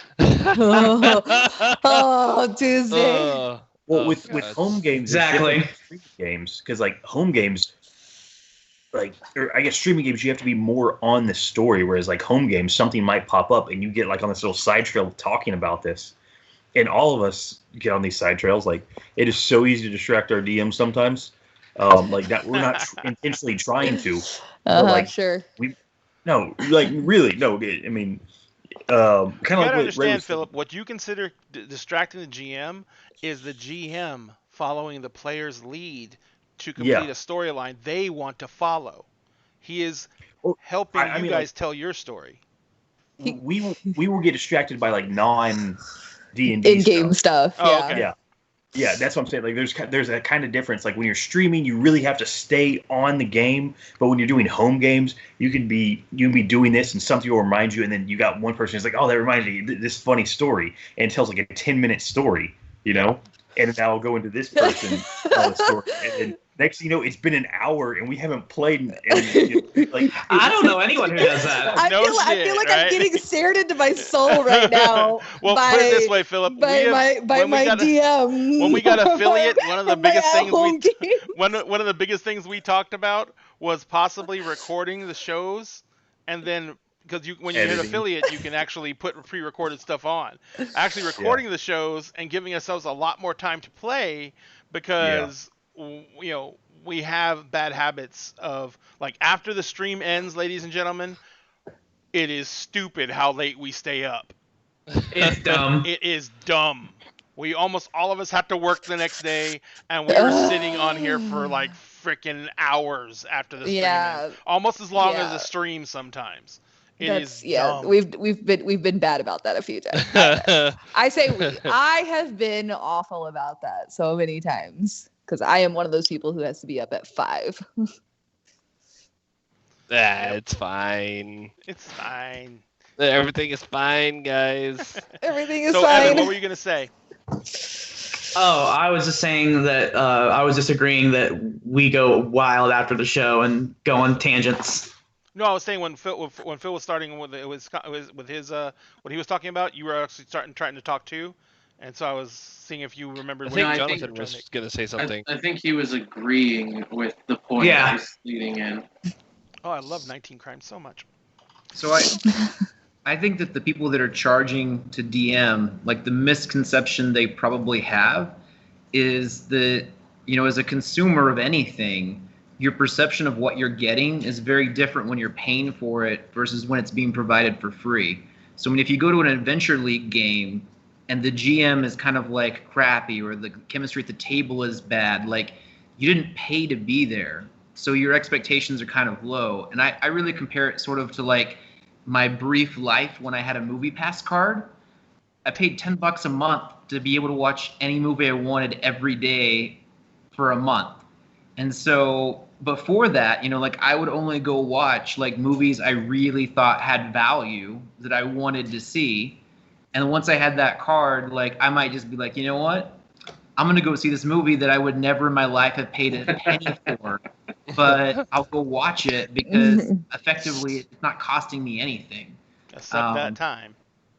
Well, yeah, but I mean, like, if it at least passes that threshold, you know what I mean? Like, and so I think there's people that are getting online and they're paying for a GM because they don't have another option, but it's not that they feel that they're desperate. They feel like they should be getting quality, even though the reason why they had to turn to the paid style is that desperation of not having other options. Like if they could get somebody for free, they probably would, but they can't. But then the person that's charging them isn't doing anything to like give them the added value for what the people are paying. Does it make sense? Like, Yeah, Yeah, I it's totally it's the agree. supply and demand. Totally makes sense. So they're seeing the demand for DMs, so they're charging. But then you, as a consumer, want to make sure that you are getting the value out of it. I am Yeah. not even looking at this as a consumer. I'm looking at this as more, let's call me a consumer advocate group. Mhm. Just Yeah. because there is a shitload of demand for DMs doesn't mean that it should be, anyone who wants to sit down at a table is able to run a game. Now, to charge for running a game. If you want to sit down and run for your friends, that is badass and that is gonna fucking rock, and you are gonna do everything in your power to give them a good time. If you're gonna sit down for a bunch of complete strangers on Roll20 and run a game, and you don't know what the fuck you're doing yet, and you just decide you give this a shot, and then later on there's gonna be other people coming around who are like legit, and this is not me, because I don't do this for a living. This is a hobby. But this is for like a lot of people out there. It is amazing, ladies and gentlemen, how many people are still coming into the D&D world. Brand new players looking for their first experiences. The numbers have not gone down. The numbers we heard back in 2014 with an average of something like 500,000 new D&D players a year, that number has never gotten lower. These people are coming in droves, and it is still a cash cow, and that is almost over half a decade later. This is not a golden age anymore. This has moved into something more. This is a transition in the way that people find entertainment. Okay? This is grown into something beyond. I don't even know if the original creators of RPGs could have seen what this is turning into. Well, it's kind of like interactive entertainment now. Just like you would go to like an escape room.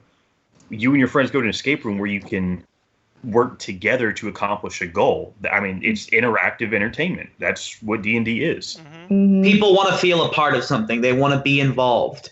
Just like Netflix put out Bandersnatch and stuff like that. Choose Your Own Adventures are more popular. Yeah. Yeah. And I think that's because of D&D and things like that. I think this point that we're making here is a good jumping off point. We've been focusing a lot, I feel like, during this talk about the GM side of things, and it's obviously because there are so many GMs in this chat right now. And potential but GMs, like, Cassie. but Oh. in the way of Shit. what GMs are looking for, from a GM's perspective, I think it's important to also keep in mind, because we've said so much already, that there's infinitely more players than there are GMs. You know, I think it's important to look at it also from the perspective of a player. Like, you know, I have what I want as a GM, but I also have what I want as a player. So like I know Evans tried his hand at DMing for a while, and he did a fantastic job. But for the most part, And great. the times that we have spent playing together, he has been a player, and Kessie has yet to try her hand, which is okay. Whenever you're ready, there's no rush. But you're doing it live. But I mean, I think it's also good to hear the perspective of somebody who has pretty much only been a player and still loves D&D. So like in you know, I'm gonna try not to look at it from any bias, because I've been the personal DM to both of them. But like I would ask the question, like, what is it that you want the most out of a table in general? Yeah, it's a good question. No pressure, Cassie. Whoa. Okay. I've asked both of you this question. Yes. Exactly. And so it's like I've asked both of you we've this definitely question gone over off this camera. before. We've talked about it, but I think it's Yeah. important to express that from It the player's is. It is an extremely important and thing. I don't want to talk for you. So Yeah. And I'm pretty sure one of the things that we've talked about like that question specifically is, for me personally, I technically originally had no real desire to play D&D. I was convinced. I had to trick you. You didn't trick me. You just had to convince you and Faith together. I had to trick you into thinking that it wasn't like a horrible, like boring, like super nerdy math game. I don't think I necessarily was thinking it was going to be boring. I just did. I think it was more of a fear. I think it was more of a fear of like, I'm not going to be good at this, because I know myself and I know my sometimes inability to put myself in a situation that it sounded like that was going to be, and be able to, I don't know. I felt kind of inadequate for the situation, I think, honestly. I think every new player goes through that, through the, I don't want to look like an idiot. Yeah, kind of thing. Yeah. So for me, it did take convincing from you and Faith both. And I say convincing on Faith's part, it was more of like, no, you're doing this. Like Faith was like, no, you're doing this. Like you're doing this. Like there's no question about it. Like you're doing this. But which I'm so thankful now for.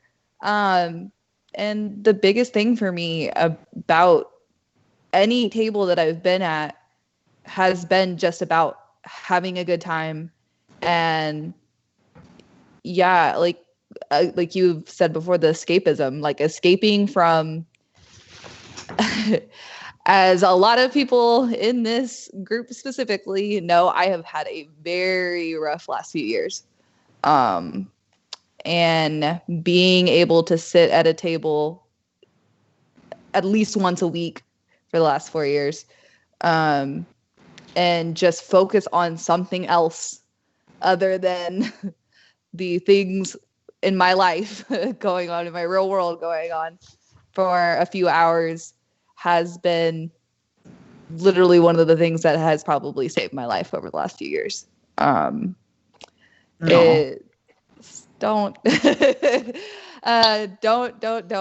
I'm fine.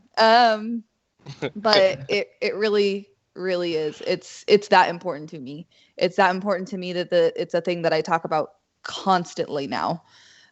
Literally nonstop. I am pretty much the only D&D player that I know of for sure within my certain area of the hospital where I work, and I talk everyone's ear off about it. Like I think more people know at least a small amount of what D&D is now because of me, because I've had to sit and explain it countless times. Because I say because I say D&D and they're like, what's that? And then it's like, okay, well, let me try to give you this kind of explanation. And then it's like, my favorite interaction recently was, so is it like a video game? And I'm like, no. You sit No. Well, yes, usually but no. usually you sit around a table and you play. So it's a board game. And I'm like, no. Yes, but no. It's like trying to explain It's a what precursor. D&D is so difficult for me, because trying to even encompass everything that it has been for me over the last few years is extremely hard for me to do. But yeah, just being around good people and having a good time, like that is number one. That's it. I am an extremely social person. I don't know if any of you have noticed. No. No. I like to be around other people. I don't do. I mean, what's funny is I just had a therapy session earlier this week, and I talked about how, like, most of the time whenever I am feeling very overwhelmed, that I do like to be by myself to calm myself down. But at the same time, the other thing that calms me down a lot is actually talking to somebody else. So it's like it's weird for me, because it's like it's either one or the other, and it's hard for me sometimes to figure out what I need. But being around other people and being able to just enjoy some time with other people is an extremely very very important thing to me. And D&D has given me a way to do that. And also I don't know. Just okay, I'm done talking. I'm going to stop talking. I can't. I got to stop talking. I'm going to stop talking. I was going to add on to Kessie's point a little bit about how important it is to have a group that knows that how important D&D is to you. Like, you need to have a group that matches your scale of intensity, of how intense, like, everyone wants to escape. Because some people, they just want to show up and they want to see their friends, and they'll play the game because it's what their friends are doing, and they're not as into it, but they like it for the group approach. And then there's the people that are super into D&D that are doing it for the escapism. I actually had to ask someone to step away from a table at one of the games at the game store, because she was there because her boyfriend was there. And she was literally, all she was doing all game long was trying to capture his attention away from the game. And she had a character and everything, and I was trying to engage her, but she didn't give two shits. She was there to draw her boyfriend away from it. And I was like, finally, I was just like, after about an hour, I was like, hey, there's chairs over there. Can you go sit and wait for him over there? Yeah. So that's very important. And actually, the reason I haven't been playing D&D as long is I did attempt it in high school. And I was with a group that really was more about getting together to drink and party, and they were using D&D as an excuse. So we didn't get much done. I didn't have much fun with it, and I never picked it up again. That was during 3.5, and so I just never picked it up. Now to make a point, there's nothing wrong with those groups as long as everybody's on the same page about it. Exactly. Yeah. Again, exactly. Like, as long as people are all okay with that. But if you're going to play D&D and all these other people are there to just really just hang out and maybe play a little D&D here and there in between all of that, like that makes that one person kind of feel like left out. Why am I here? Yeah. Like, why am I here? Yeah. But then when I rediscovered D&D was during a very important part of my life. Not to go into too much detail, I'm a recovering addict, and D&D helped save my social anxiety that I had acquired after I got sober. I used to be a very social person before that, and when I recovered from drugs, I lost that social ability completely. I couldn't even go to the grocery store without freaking out. And it actually took D&D and the groups that I was in to bring me back socially and be able to integrate me back into socialness. And now I'm back to my old self. And so finding that perfect group is very important, because I wouldn't have been able to do that with my old group. And with the groups I have now, they were able to be there to be like, okay, Evan is doing this to escape from this. We can all escape from our things together. We can be there for him. We can build Evan, this group together. You had some extenuating circumstances because you didn't just find a gaming group. You also found a peer group who was going to support you. And so Exactly. that was the reason I'm bringing that up is because not every D&D group has to be on that level. Yeah. Because you found a new family. And sometimes people just find people who are of like mind that they want to game together. But Yeah. I will say that consistently my gaming groups have become like family. And so families get jobs across country and have to move. I mean, I still talk to hang on, let me check and think. Families argue. Yeah, families argue. Yeah. I'm so old that some of my peers have passed away.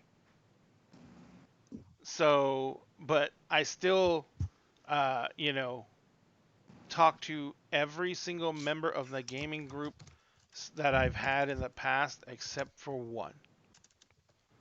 And so, and that is, yeah, I think that's everybody. I even married one of them, so. But back to the point was that this group didn't start as some big family and a peer group, but it started as a hodgepodge of random people that grew into that. Mm-hmm.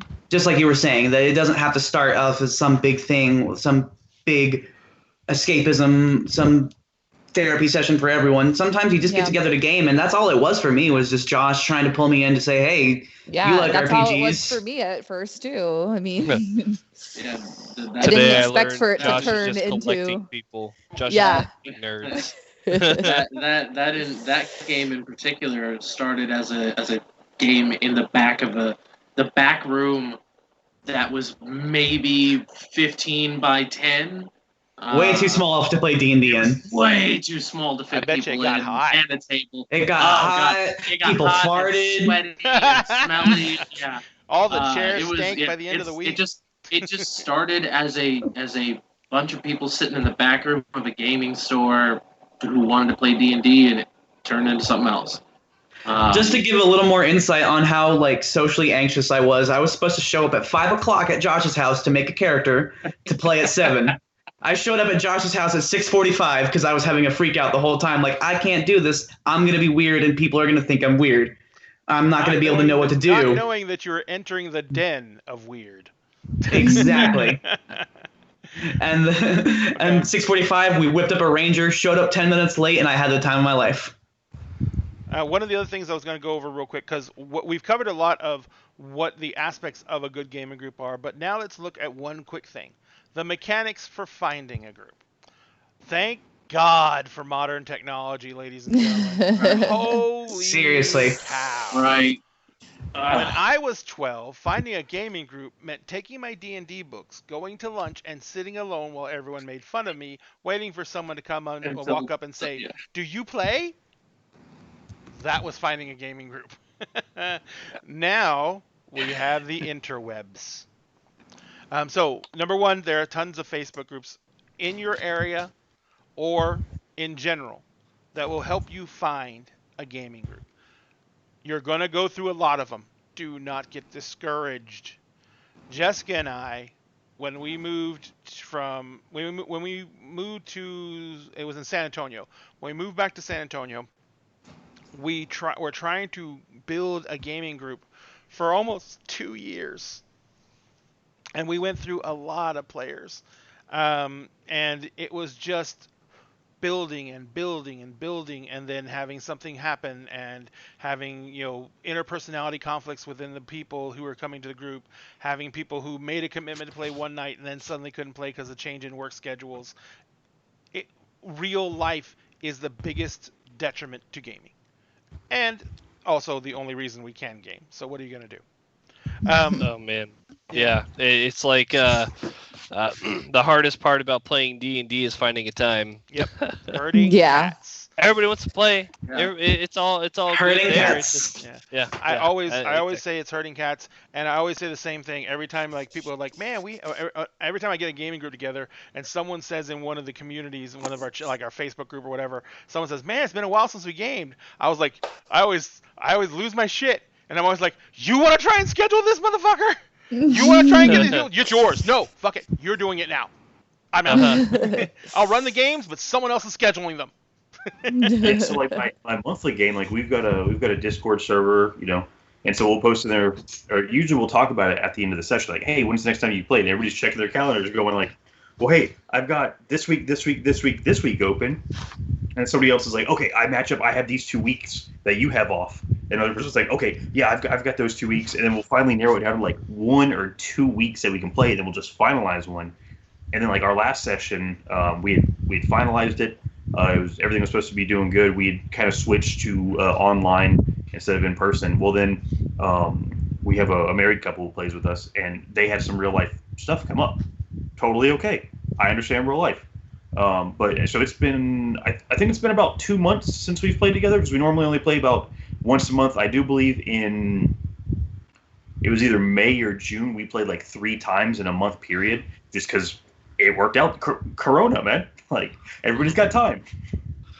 So yeah, we ended up playing a lot in like a 1 month period, and it was nice. But it was, again, real life. Sometimes you just got to go with the flow.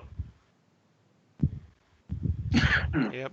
Oh, and by the way, Wacky Wiz Jr., thank you very much for sharing that in chat. I'm sorry it passed me by, but he was saying he's another old school player like me, started playing in the 70s, and he was saying that one of his friends passed away, and he took his character and made him a permanent NPC in his world after he passed. So cool. So yeah, that is Very amazing. cool. Thank you so much for sharing that.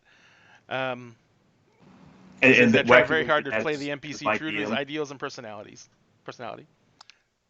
Sorry, what were you saying, Philip? I said Wacky Wizard. That's my DM right there for Oh, my monthly really? game. Yeah.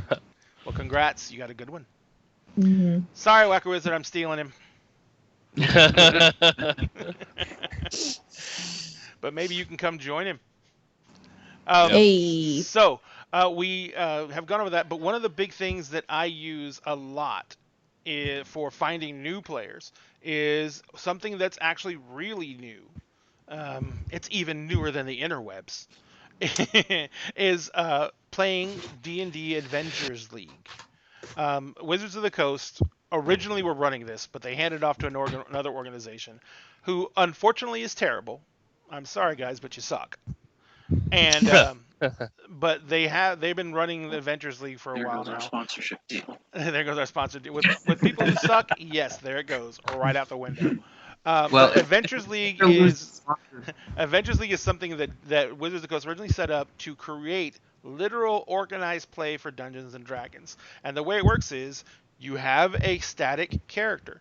It levels up, it can go on adventures, and you have a record sheet you keep along with your character sheet that records what games you went to, who the GM's name was, and Wizards is letting them use the Wizards ID number that you have for logins, such as your it's the same ID number that Magic the Gathering players use to track their wins and losses. So that ID number tags back to your screen name in Wizards, which will give other people who are logged into that same system access to a way to contact you.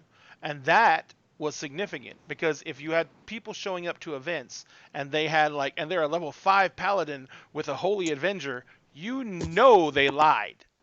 And that's not a legal weapon. But they have a sheet. So after the games and everything like that, you can go back and email the person who is listed as a GM. And if he don't exist, that person's playing an illegal character. That person had to submit, ID and everything like that to get into the event. So all of a sudden, that person is blacklisted and banned. It's not the perfect system, but it was a system that works. So because of that, though, there is organized D&D play across the United States, and I think even in Europe. So I don't have Philip. How long ago were you in Germany as stationed? I left in 2018, so from 2014 to 2018, I was stationed here. They do have the Pathfinders group here, or the Pathfinder. Yeah, Pathfinder support does something site. similar. Yeah, so they do have that, and it was actually one of the guys on base was running it, and it started in a local game shop, and then they got a DM who had base access, and he brought it to base. They were trying to get the Adventure League from downtown to start coming on base, and then they also have like a Star Wars system. Star Wars has a living RPG game too. Yeah, so they had the Star Wars. We had the Magic the Gathering guys show up. Like essentially, we started this thing off. At first it was just our group who so happened to pick up the manager of a bar that we went to on Saturdays to go dancing. Well, they had a back room where they did poker on Friday nights. Well, then the poker got canceled, so they had this unused back room.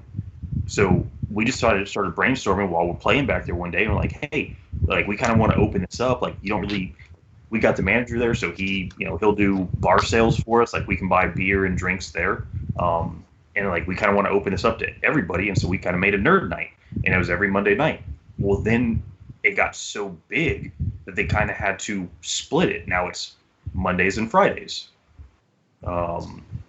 and yeah, I mean it.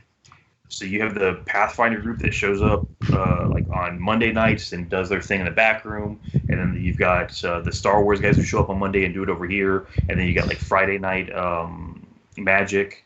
They show up every Friday night, and then you've got these pickup D&D groups and these home groups who you got people.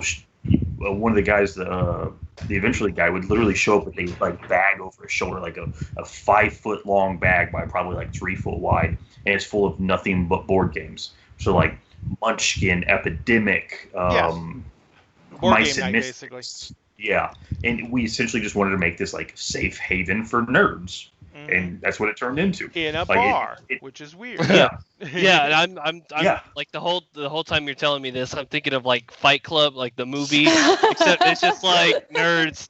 So it's just people just all right, everybody clear out. People are just like hanging around, like, all right, it's time to get down, and just pull out their dice and miniature. Double Dave's. Rule number one about Wizard Club: don't talk about Wizard Club. Number two, if you break rule number 1, we use memory wipe. Yes. Evan, Double Days has just volunteered Monday nights as Nerd Night. Yes, we actually have plenty of space in there. Gotcha. We got some really good tables to roll dice on.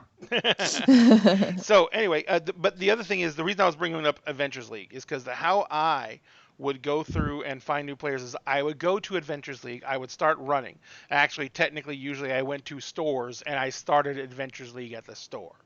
And then once I got Adventures League up and running, I would run as many different tables and as many different events as I could and know as many different people in the Adventures League scene as humanly possible. And start making sure I got them to my table and started, scoping out the different players. And the entire reason I did this is so selfish. I did it so I can invite people to my home games. I basically went through and found the people that I thought were the most amazing, and I was like, if I can get all these people into one fucking group, this would be the fucking shit. The super group. The super group. The super And now we're friends. here, and we'll never leave. Never leave. You can't get rid of us now. Hey, Evan, real quick, is Double Dave's is that the one in Houston or? It's the spring location at Stubner and Louetta. Okay. Stubner and Louetta in Spring, Texas, ladies and gentlemen. Monday nights is officially Nerd Night. Go, bring your gaming stuff, get your group, take them to Double Dave's. You can eat and game. Do they serve alcohol? We are working on that right now. They're going to get a liquor license, and you will drink. They're gonna get a liquor license specifically for this. So yes. For this. It's a We special. just got new owners, so we've changed a lot of stuff, and it's real nice. 7312 Louetta Road. So I was actually thinking, whenever we would have meetups here in Austin, and we'd go to Canary Roost Bar. We go to the Canary Roost Bar up north for karaoke. Critter Karaoke. Critter Karaoke. There's a what Double Dave's. Double Dave's right next door. So people who don't want to sing. Me and Faith have definitely eaten dinner there before going to Critter Karaoke once upon a time. That's cool. I didn't know that. But yeah, I was there. But that yeah, is, we decided to eat there because it was right next door. And that was the weekend of the live show. Gotcha. Yep. Because pizza rolls. Pepperoni rolls. They're not pizza Sorry. rolls. They're not Pepperoni pizza rolls. rolls. Pizza rolls are They trademarked by pepperoni, Totino's. Yes. Yeah. So They're I not don't even do, rolls. and They're I not even don't rolls. do They're like little pillows. pepperoni. So They're like little Pizza crunchy cylinders. pillows. Pizza cylinders. That is an excellent way to meet new gamers, going to organized events at game stores, whether it be Adventures League, the Pathfinder Society, or just stores will often have D&D night. It's not necessarily linked to any organization, but they want GMs to come in and run. So that is a great way to meet new players. Playing in a store is not the ideal environment to play unless you don't mind a shit ton of interruptions and a lot of noise. I would come home from games and I could not talk because when I started Adventures League, well, as an example, when I started Adventures League at Beyond the Dungeon, by the time Jessica and I moved away from Houston, we had like 5 or 6 tables running on average, and that not counting all the other events that were happening in that store because it was a big store. So I would leave the game store and I could not even talk right because I was having to yell everything. So there are some drawbacks to running in a game store or in a public location, but the benefit is you get to bring in new people. You get to see people who are coming into the store to look around. The curiosity's there. They want to learn how to play D&D. Maybe they've made a tentative reach outs by joining Facebook groups and stuff like that, and they're stepping into game stores. And I cannot tell you the number of times I've been sitting in the game store running Adventures League, had someone walk up the table and watch, and I sat there and looked up and said, "Do you want to play?" And they're like, "Oh, I've never done this before." And I was like, "Pre-gen characters, sit down." It's like there's no place like the present, and I have brought I don't even know how many people into the fold, and then had people who were trying, regulars at tables from that, literally walked in the street and I handed them a pre-made character and said, "Sit down," because there is no gentle way to bring someone into gaming, ladies and gentlemen. It is You just drag them in. Yeah, it is a lot. Yep. And you're not going to be able to take it in gently. No. That was really gross. I wasn't gonna say anything. You weren't? Oh, really? Anyway, I didn't have to say anything. But then always another great part about it is they're like, okay, after that, then they're just like, oh yeah, I should probably get a set of dice, and then that's how you get all of this. Yeah. This is just, I have so much dice. And that's one of the other reasons that I do Adventures League so much, because Adventures League is a way to bring revenue into a store. Because, and I love all of my OG gamers out there, but all of us will admit, we buy the books, we buy the stuff, and then we're done because we have everything we need. And yeah, there's new Splat books that come out every once in a while. But if you think about it, all you OGs out there, when you bought all those books, when you first got into a new system, you spent how much? And then maybe once a quarter you spend how much? Mm-hmm. So if you can bring new people into your game store and introduce them to this game, and the first thing they do is they run out and buy this, that's $150. Yep. Right there. And Yep. your game store just made that money. And your home just got that much closer to staying open. That's another reason you play in a game store. Yeah. So speaking on that, my brother's girlfriend, my brother and his girlfriend, actually both, Nathan and Megan, they played a one-shot with us literally like last month. Mm-hmm. It was like at the beginning of this month. Or it was late July. It was late July. Yeah, it was late July. Time doesn't exist during COVID, okay? Yeah. It was late July because it was right around Nathan's birthday. So This it is was the longest February ever. right. But Josh, like, I vote that we just don't When COVID ends, then we can say it's 2021. Yeah. Continue, So Cassie. yeah, so my brother like really enjoyed it and he had a really really good time. Evan DM'd it for us and it was wonderful. It was so cool. We had a really good time. My brother enjoyed playing. Megan, however, went off the deep end. She went home and immediately started researching dice and all sorts of other stuff. She bought 5 sets of dice the very next day after I came over and showed her all of mine, which is a lot.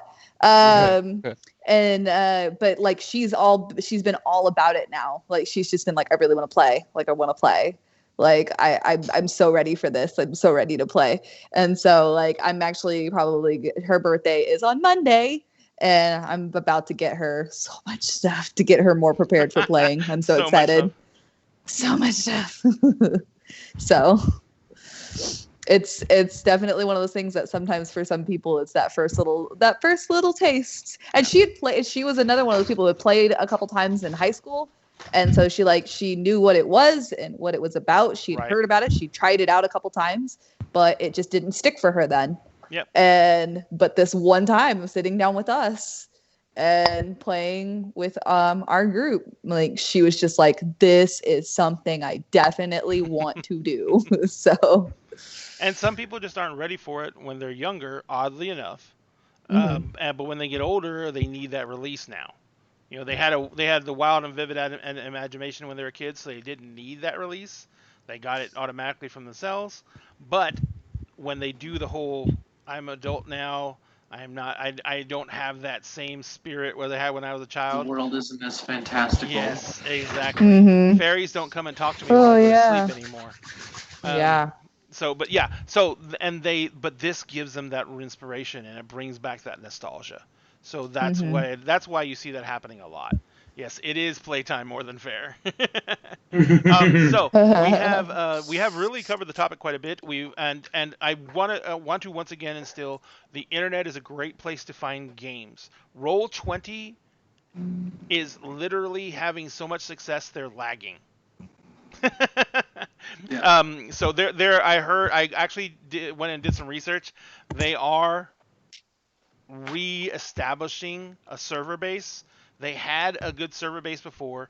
They did, as I suspected, lease out servers. I think it was from Azure, which is Microsoft's version of Amazon AWS, Amazon Web Services. They leased off server space from Amazon Web Services for Gen Con, and then they let it go back after Gen Con. But there was a problem. They didn't really have a massive decline in population after Gen Con. So now they're looking Whoops. at since that build out was still in existence on Amazon Web on Azure, they relaunched it to take up the slack. But I will tell you, hosting it on web-based applications is a effing fortune, and I know they make a shit ton of money, and I know that they're like a multi-million-dollar company now, but it's still a shit ton. I work in this industry, so it's a shit ton of money to put out, and they are doing their best to build out an internal server farm or increase their internal server farm to try and get their capacity back up to where they were before Gen Con. Because for those of you who don't know, sorry, Gen Con went completely digital this year because of COVID, and Roll20 provided almost all the hosting for all the digital gaming events that Gen Con did. And if anyone knows what the attendance like is at Gen Con per year, I think it was up to 2.5, 3 million last year. Wow. And that's Holy cow. turnstile cranks. That's not individual badges. So that's 2.5, 3 million people going through the doors a day. But they sold something like 1.2 million badges. So Wow. yeah. So it's a shit ton of people. It's a shit ton of people. And so all those a good majority of those people who got their plans canceled, and people literally buy tickets to Gen Con a year in advance. They rent their hotel rooms a year in advance. And they literally have a lottery system for getting those hotel rooms. So it is insanely hard to get rooms for Gen Con. But so that all crashed down and they had to recoup, and they did that by going completely online. So we had a lot of things happen. We are looking. Oh, not had that. We have a lot of things discussed about how to find games for new players, for GMs, how to tailor those games to make them both more inclusive to new players and more tailored to the individual groups you're going to find. And the biggest thing, of course, is if you're a new GM, do not hesitate to ask questions both of the players and of other GMs online and stuff. But if you don't know Oh a my rule, god, you guys are gonna regret this whenever I DM. oh no, we're not. We're here for it. Kessie, I spend all day answering questions from GMs. I swear. I spend all day answering questions from GMs on different I would Facebook have sites, so many on questions. Texas Critters. People DM me all the time and everything like that. So it is not a big deal. But the big thing is, and here's a funny thing. New GMs, your players are new too. Or if you're lucky to have experienced players, ask the table if you have a question about the rules, because you're all learning the game together, and it gives you a chance to everyone hits the books, looks at the pages, reads it up, and you get to hear everyone's interpretation of that rule. And as a GM, that's very important, because the one thing your table needs to agree on is how we interpret the rules. But remember, they're not rule books; they're guidelines. There are guidelines. Guidelines. Yeah. You can change it if you want for your home game. Jesus. Philip, I have run games with no rules, so Those are the best. Whoa. Ah, yes, the Outback Steakhouse D&D. Surf and turf, baby. No rules. It's kind of a change in the gaming Just community from publishers. They used to just kind of like produce whatever they wanted. They were sort of like the railroading GMs, and now they get a lot of feedback from the community. So, I mean, like 5th edition from D&D, there was tons of play testing and community feedback before they ever really launched 5th Ed. And I think they've done a yearly survey every year for a while Yes, now they have. from the players to see kind of what direction they want things to move forward in. Now, if only Adventure League would listen to a survey. Oh, see, the funny thing, though, is eventually actually backtracked all that stuff they did that hemorrhaged players. Mhm. It's gone now. Yeah. And the thing is, in the D&D survey I filled out for this year, where you could put comments in, I actually told them that because of those changes in Adventures League, it dramatically decreased the amount of time I spend playing D&D compared to other role-playing products, and that I have not purchased a single D&D book since those Adventure League changes were implemented. And I own every book they had ever produced before that happened. And at this point, like, I'm more pointed towards other games because of what they had happen in Adventures League. So we've totally lost the endorsement, Joshua. Like, it's gone. I mean, I know you were talking to them personally to make that happen, but We were in the talks, man. I almost had it locked down. Talk. And then we screwed it up. yeah, sorry. No, Well, but we are- I literally told them like what Adventures League did. Yeah, I gotta make a and phone probably call other now. people out of the community. I mean, Well, You- I you- actually, funny you guys say that. You guys don't understand what I'm doing behind the scenes. I literally had a chat with one of the people at D&D Beyond today. I saw that. Yeah, we had a little discussion. I got him in DMs, and I was like, and they are not looking right now, but she went and she's checking out the site. She's going to get back to me next week because they may be changing direction on a couple of their feeds. So we could get picked up. We never know. That means we gotta Oh shape my up God. and Well, that You know- means we're going to be having to order a lot of new equipment real fast. everybody. I was I'm like, a at first- huge fan of D&D Beyond. At first I Oh, was yeah. like, oh, D&D Beyond, I love you. At first I was like, oh man, that's dope. And then I was like, wait, I run a game. D&D Beyond, Oh, shit. guys. No fucking pressure, Josh. Ah, shit. No pressure. No pressure So, at yes. all. But hey, Man, that's honestly, a I long gotta shot say, in a pipe like, dream, kiddos. I will say though that as soon as D&D Beyond releases, where you can actually run legitimate adventures through there, I will definitely be incredibly excited. I like Roll20. Don't get me wrong, but I like the interface of D&D Beyond better. And They're getting closer every day. But every single day it feels biggest like it's getting issue closer and is they're closer. going to have the same problem that World 20 is going to have because they're browser based. So it's going to just be a prettier version of Roll 20 and just as broken. Yeah, well, That's fine. I'm an fine aesthetics if it's guy an ugly anyways. version that works. What was that, Philip? I said I'm fine if it's an uglier version, but works. But works. That's what we're trying to get from Roll 20. Everyone's minis are stick figures. I think the one advantage that D&D Beyond's going to have is that they focus on D&D, whereas Roll20 is trying to be a platform for so many different game systems that they have to functionally be able to accommodate so many things. But that's also kind of one of their advantages in a sense, is that like they provide not just one game system, you know? Exactly. Yeah. A bit of a catch-all. Sometimes your blessing is your curse, and your curse is your blessing. Yeah, same thing with I believe it's Fantasy Grounds. Is that's kind of Roll20's competitor, right? Yeah. Yeah. I need you guys, by the way, in out of the show, but in the show, I need some people to volunteer so we can try testing out Fantasy Grounds. Yeah, as soon as I have a laptop that isn't like constantly Tomorrow. shitting itself. Yeah, tomorrow. All right. So as you can tell, the camera quality isn't that good, but you know. We are the camera quality. I'm not on the laptop. I've got a camera. And look at how HD it is. I'm not on the laptop. Also, I'm on my phone. So you can see. Forget you. You can see all of my. You can see all of my nose hairs and everything. Everything. That I was see the Josh's best. pores. Just your eyes, and you were like everything. So, we are literally 12 minutes past 2 hours into this.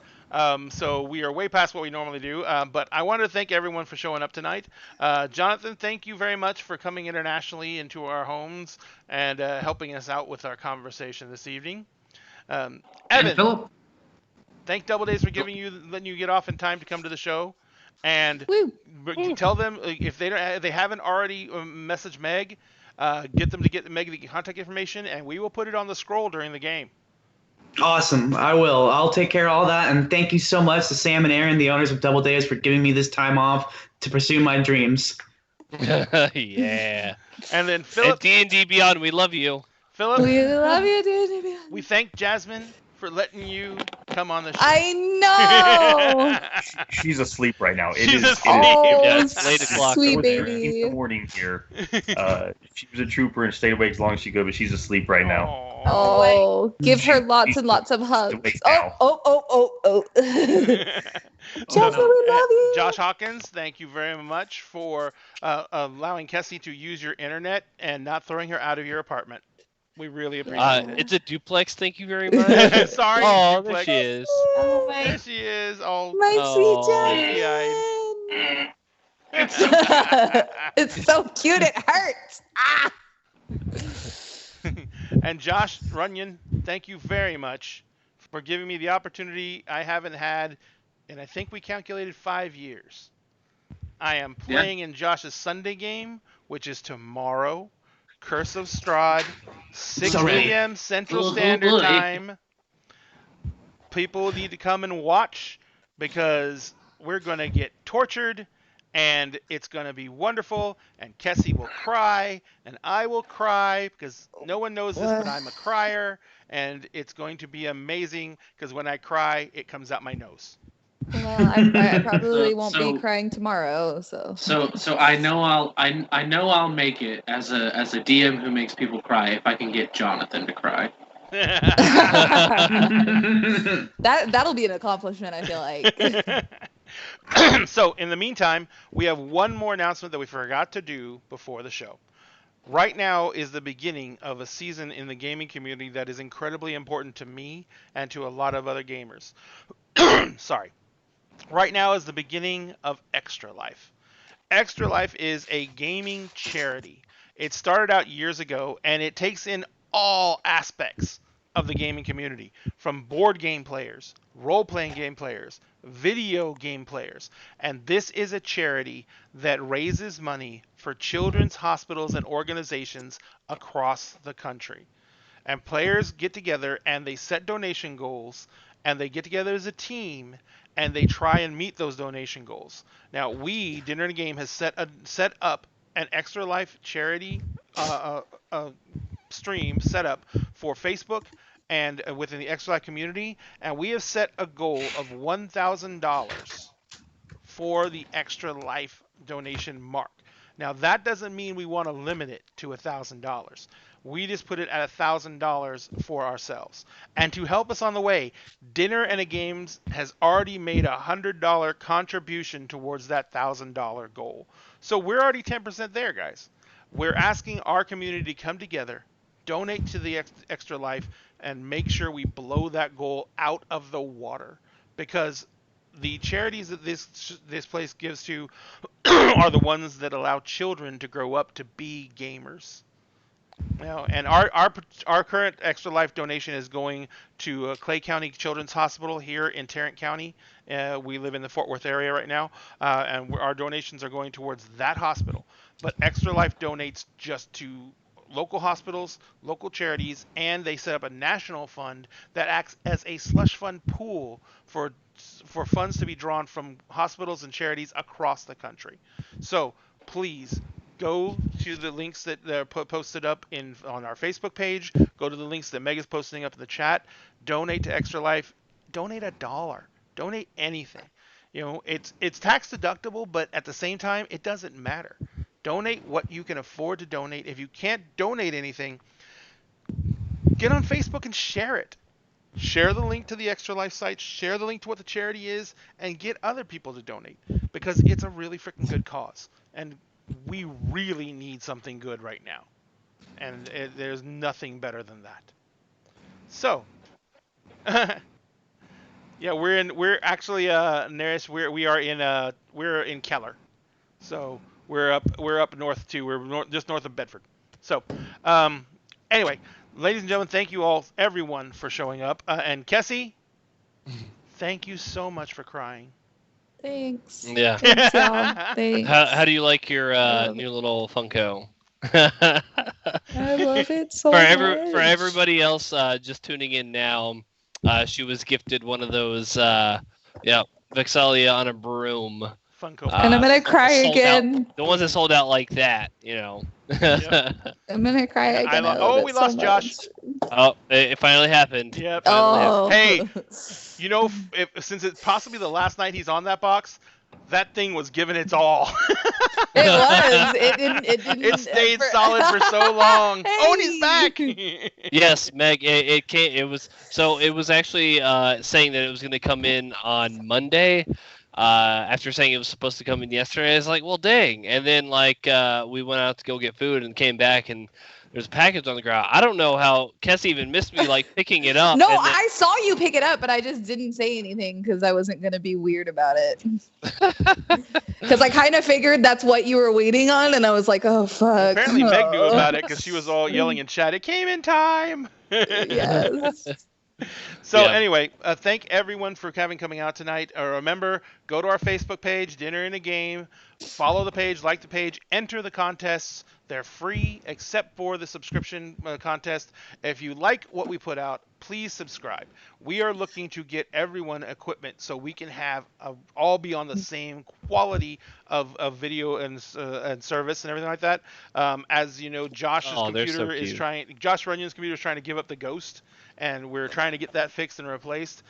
We're trying to make sure everyone can put out at least the same quality video feed so we can have this across the board and make sure we have the best quality show for you guys. And we thank you all for coming. Thank you all for being with us. First things first, remember, if you do not have to go anywhere, stay home. We know it sucks, but it's the safest thing right now. If you have to go somewhere, please, for God's sakes, wear a mask. It doesn't just protect you, it protects everyone around you, and it's a small thing you can do to try and keep yourselves safe and keep others safe. And above everything else, what we want is you guys to come back and join us again next time and be part of the show and part of our family that we're trying to grow. We do call it a family. It's not being cheesy. We don't. There's no way we can even express what it means for us to be able to share this with you all. So, now I'm crying. Thank you all so much for showing up. Thank you all for participating. We love having you guys in chat. And we're going to turn in because we've got a big day tomorrow of being scared off our asses and chased through woods. Actually, no, we're in town now. Oh, no, we're not. We're at the winery. Ooh, we're at the winery. So anyway, ladies and gentlemen, it's been a wonderful being with you. Dinner and conversations is over for the evening. I actually have dinner waiting for me, so we're going to let you go. But remember, one incredibly important thing that we will never forget to tell you, at dinner and a game, we will always save you a seat at the table. Good night, guys. Bye.